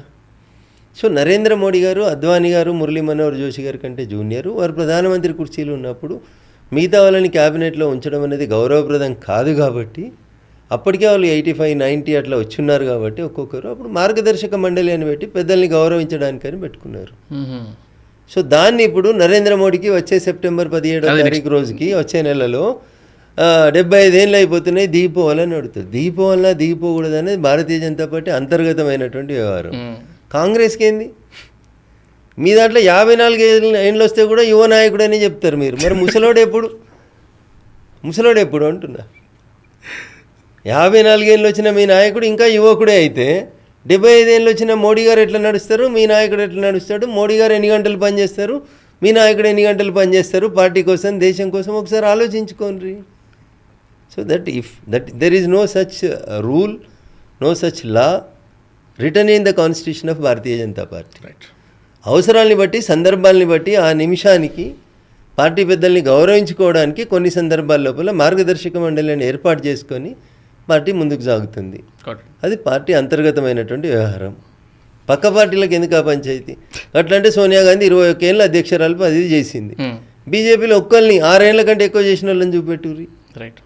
ఉండదు అట్లా. మరి ఒక్కొక్క పార్టీకి ఒక రాజ్యాంగం ఉంటుంది. టీఆర్ఎస్ పార్టీ పుట్టినప్పటి నుంచి చెప్పుర్రి, ఏప్రిల్ 27, 2001 నుంచి చెప్పుర్రి. ఇవాళ 25 దాకా 2025 ఉన్నాం. ఇవాళ దాకా ఎప్పుడన్నా ప్రెసిడెంట్ మారిండా? 25 ఏళ్ళకోలే. ఇంక 25 ఏళ్ళు ఉన్నా ఆయన బతికుంటే ఆయనే ఉంటాడు ప్రెసిడెంట్.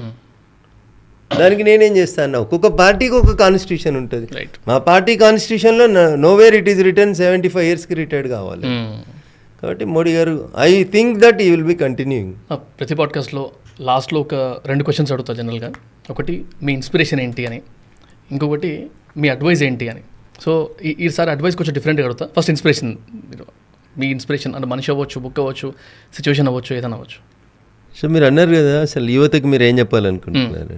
చాలామంది మంచి profession, teaching profession వదులుకున్నాడు, రాగన్న journalist profession వదులుకున్నాడు, బాగా పైసలు సంపాదించి పెట్టే వకాలతో వదులుకున్నారు అనుకుంటారు. వీటన్నిటికంటే ఎక్కువ సంతృప్తి నేను ఇందాకే చెప్పినట్టు, మా ఫ్యామిలీలో ఎవరు పొలిటికల్ బ్యాక్గ్రౌండ్ నుంచి లేకపోయినప్పటికీ కూడా నాకు చిన్నప్పటి నుంచి అది ఒక ప్యాషన్ లాగా అనిపించింది. ఏదో ఒకటి చేయాలి అనేది ఒక ఇన్స్పిరేషన్కి వచ్చి ఏదో చేయాలి, ఇంకా ఏదో మిగిలిపోయింది చేయాల్సింది. అంటే బేసికల్గా ఇప్పుడు నేను పుట్టిన ఊర్లో 2వ తరగతి వరకే ఉండేది స్కూల్. తర్వాత ఎడిగిపోవాలి అనేది ఒక సమస్య. అట్లా అదొక సమస్య. మా ఊరు గ్రామ పంచాయతీ కాదు, పక్క ఊర్లో మేము ఆమ్లెట్ విలేజ్, అది ఇంకో సమస్య. మా ఊరికి సరైన రోడ్డు ఉండేది కాదు, బస్సు కోసం 5 కిలోమీటర్లు నడిచిపోయేటోళ్ళం, ఇది ఇంకొక సమస్య. ఇట్లా అనేక సమస్యల మధ్యలో ఎదుగుతున్న పరిణామ క్రమంలో నాకు మొదటి నుంచి కూడా కొంత సేవ చేయాలి, సమాజానికి ఏదో చేయాలి, చేస్తూ గుర్తింపు తెచ్చుకోవాలనేటువంటి ఆలోచన ఉన్నటువంటి వ్యక్తిని. సో ఇవన్నీ చూస్తూ వచ్చిన పరిణామ క్రమం లోపల నేను ఎన్నుకున్న ఏ వృత్తి కూడా నేను 100% ఆ వృత్తికి న్యాయం చేసిన, అది సమాజానికి సరిపోయేంత చేయలేకపోతున్నాం కాబట్టి ఖచ్చితంగా ఏదో ఒకటి ఈ దేశానికి సేవ చేసి మార్పు తీసుకురావాలి. అప్పుడు గోడల మీద రాష్ట్రాలు మంచిగా ఉన్నప్పుడు ఎలక్షన్లలో ఓటేయరని ఇష్టం ఉన్నట్టు రాష్ట్రాలు. తర్వాత మాకు కొంచెం బుద్ధి వచ్చిన తర్వాత నేను ఒక ఎన్నికల అధికారి పేరు విన్నా, టిఎన్ శేషన్ అని, మీకు గుర్తుండి ఉంటుంది. ఇంటి గోడల మీద రాయాలంటే ఇంటి ఓనర్ తోటి పర్మిషన్ తీసుకోవాలి, చట్టంలో ఉంది, అది అందరికీ తెలుసు. కానీ ఆచరణలోకి తీసుకొచ్చి బయటి ప్రపంచానికి చెప్పింది ఎవరంటే శేషన్ గారు. మైక్ పెట్టి ఎప్పుడు పడితే అప్పుడు రాత్రి 12ంటికి కొడతా అంటే రూల్స్ ఒప్పుకోను 10 గంటలకే బంద్ చేయాలని చెప్పింది కూడా శేషన్ గారే. సో ఎన్నికల సంఘం రూల్స్లో ఉన్నాయి, కానీ ఎవరు బయటికి చెప్పకపోదురు. శేషన్ అనేట ఆయన మొదలుపెట్టిండు మార్పు రావాలి ఎన్నికల సిస్టంలో అని. ఆయన inspiration, is an inspiration for so many election commissioners. అట్లా ఒక ఐఏఎస్ ఆఫీసర్, ఒక బ్యూరోక్రాట్ అనుకుంటేనే ఈ దేశం మారితే మనం కూడా ఆలోచించుకోవాలి కదా, ఈ దేశానికి ఏదో చేయాలనే తపన కొద్ది వచ్చిన వాళ్ళం కదా అనేటువంటి ఆలోచన తప్ప ఇంకొకటి లేదు. దట్ వాజ్ మై ఇన్స్పిరేషన్ అంతే. అయితే మంచి చేయాలనే తపనే మనకి ఇన్స్పిరేషన్ అంతే. అయితే ఇప్పుడు అడ్వైస్ గురించి అడుగుదాం అనుకుంటున్నా కదా, అడ్వైస్ కూడా స్పెసిఫిక్గా ఫ్యూచర్లో పాలిటిక్స్లో దిగుదాం అనుకుంటున్న వాళ్ళకి కనుక మీరు అడ్వైస్ చేయాలంటే what is that your advice? చాలామంది ఏమంటారంటే నాకు రాజకీయాలు అంటే ఇష్టం లేవండి అంటారు. ఇది బంద్ చేయండి మీరు. Like medicine, like engineering, like lawyer, like ఏ బ్యాంక్ ఎంప్లాయీ. పెద్దలు ఒప్పుకోరు కదా ఫస్ట్. నేను అదే చెప్తా ఉన్నా, పిల్లలకి ఏది ఇష్టమో ఆ పని చేయనిస్తే they will become more successful. ఓకేనా? పివి సింధుని కూడా బలవంతంగా స్కూల్కి తీసుకుపోతే ఆమె షెట్లర్ అయ్యేది కాదు కదా.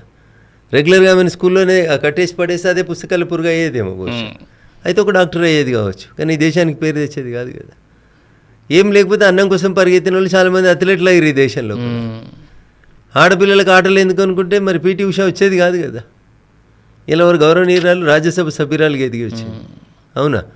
ఆడపిల్లలకి బాక్సింగ్ ఎందుకని అనుకుంటే నీకు ఇది జరిగినట్టు ఆమె వరల్డ్ ఛాంపియన్ రాకపోతుంటుండే కదా నీకు.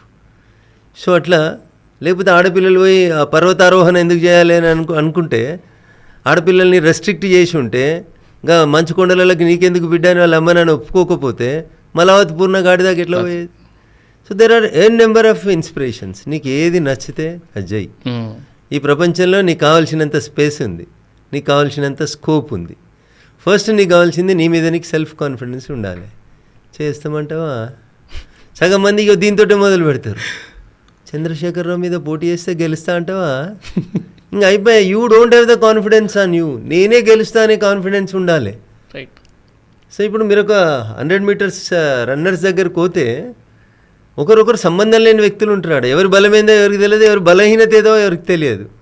అంతే, పిస్టల్ సౌండ్ వచ్చింది, వాళ్ళ కాళ్ళు పరిగెత్తడం స్టార్ట్ చేస్తే అంత. Everyone will try to reach the goal first. అట్లుండాలి. కానీ అక్కడ నా పక్కన ఉన్నాడు, నాకంటే బాగా ఉన్నాడు, లావుగున్నాడు, బాగా పరిగెడతాడేమో అని నువ్వు ముందే డిమోరలైజ్ అయినావు అనుకో, you can't achieve anything. First you fix A goal. నీ గోల్ ఏందనేది నువ్వు నిర్ణయించుకో. ఆ గోల్ను నేను మాత్రమే రీచ్ అవుతానే కాన్ఫిడెన్స్ తోటి ఉండు. పని మొదలుపెట్టు, కలలు గంటూ పడుకోకు, పని మొదలుపెట్టు, పని చేయడం మొదలుపెట్టు, you will reach your goal. Right. ఉత్త కూర్చొని మాటలు చెప్తానైతే గెలవు, గ్రౌండ్లోకి వస్తేనే గెలుస్తావు. రైట్. అందుకని నీ శరీరాన్ని నువ్వు వంచడం నేర్చుకో, నీకు నచ్చిన ప్రొఫెషన్ ఎంచుకో. తల్లిదండ్రులకు నా విజ్ఞప్తి, పిల్లల్ని బలవంతం చేసి శ్రీ చైతన్యలు, నారాయణలు, ఎంసెట్లు, ఇంజనీరింగ్లు, డాక్టర్లు ఇది కాదు అంటున్నా. వీటికంటే మించిన ప్రొఫెషన్స్ చాలా ఉన్నాయి. దయచేసి అటువైపు మీ పిల్లల్ని ఎంకరేజ్ చేయండి. డెఫినెట్గా ఈ దేశం మార్పు కోరుకుంటుంది, మార్పు వస్తుంది. పిల్లలు కూడా భవిష్యత్తు కోసం మంచిగా ఆలోచించుకోండి. Thank you. థ్యాంక్ యూ అన్న. Thank you very much. Thank you. Thank you.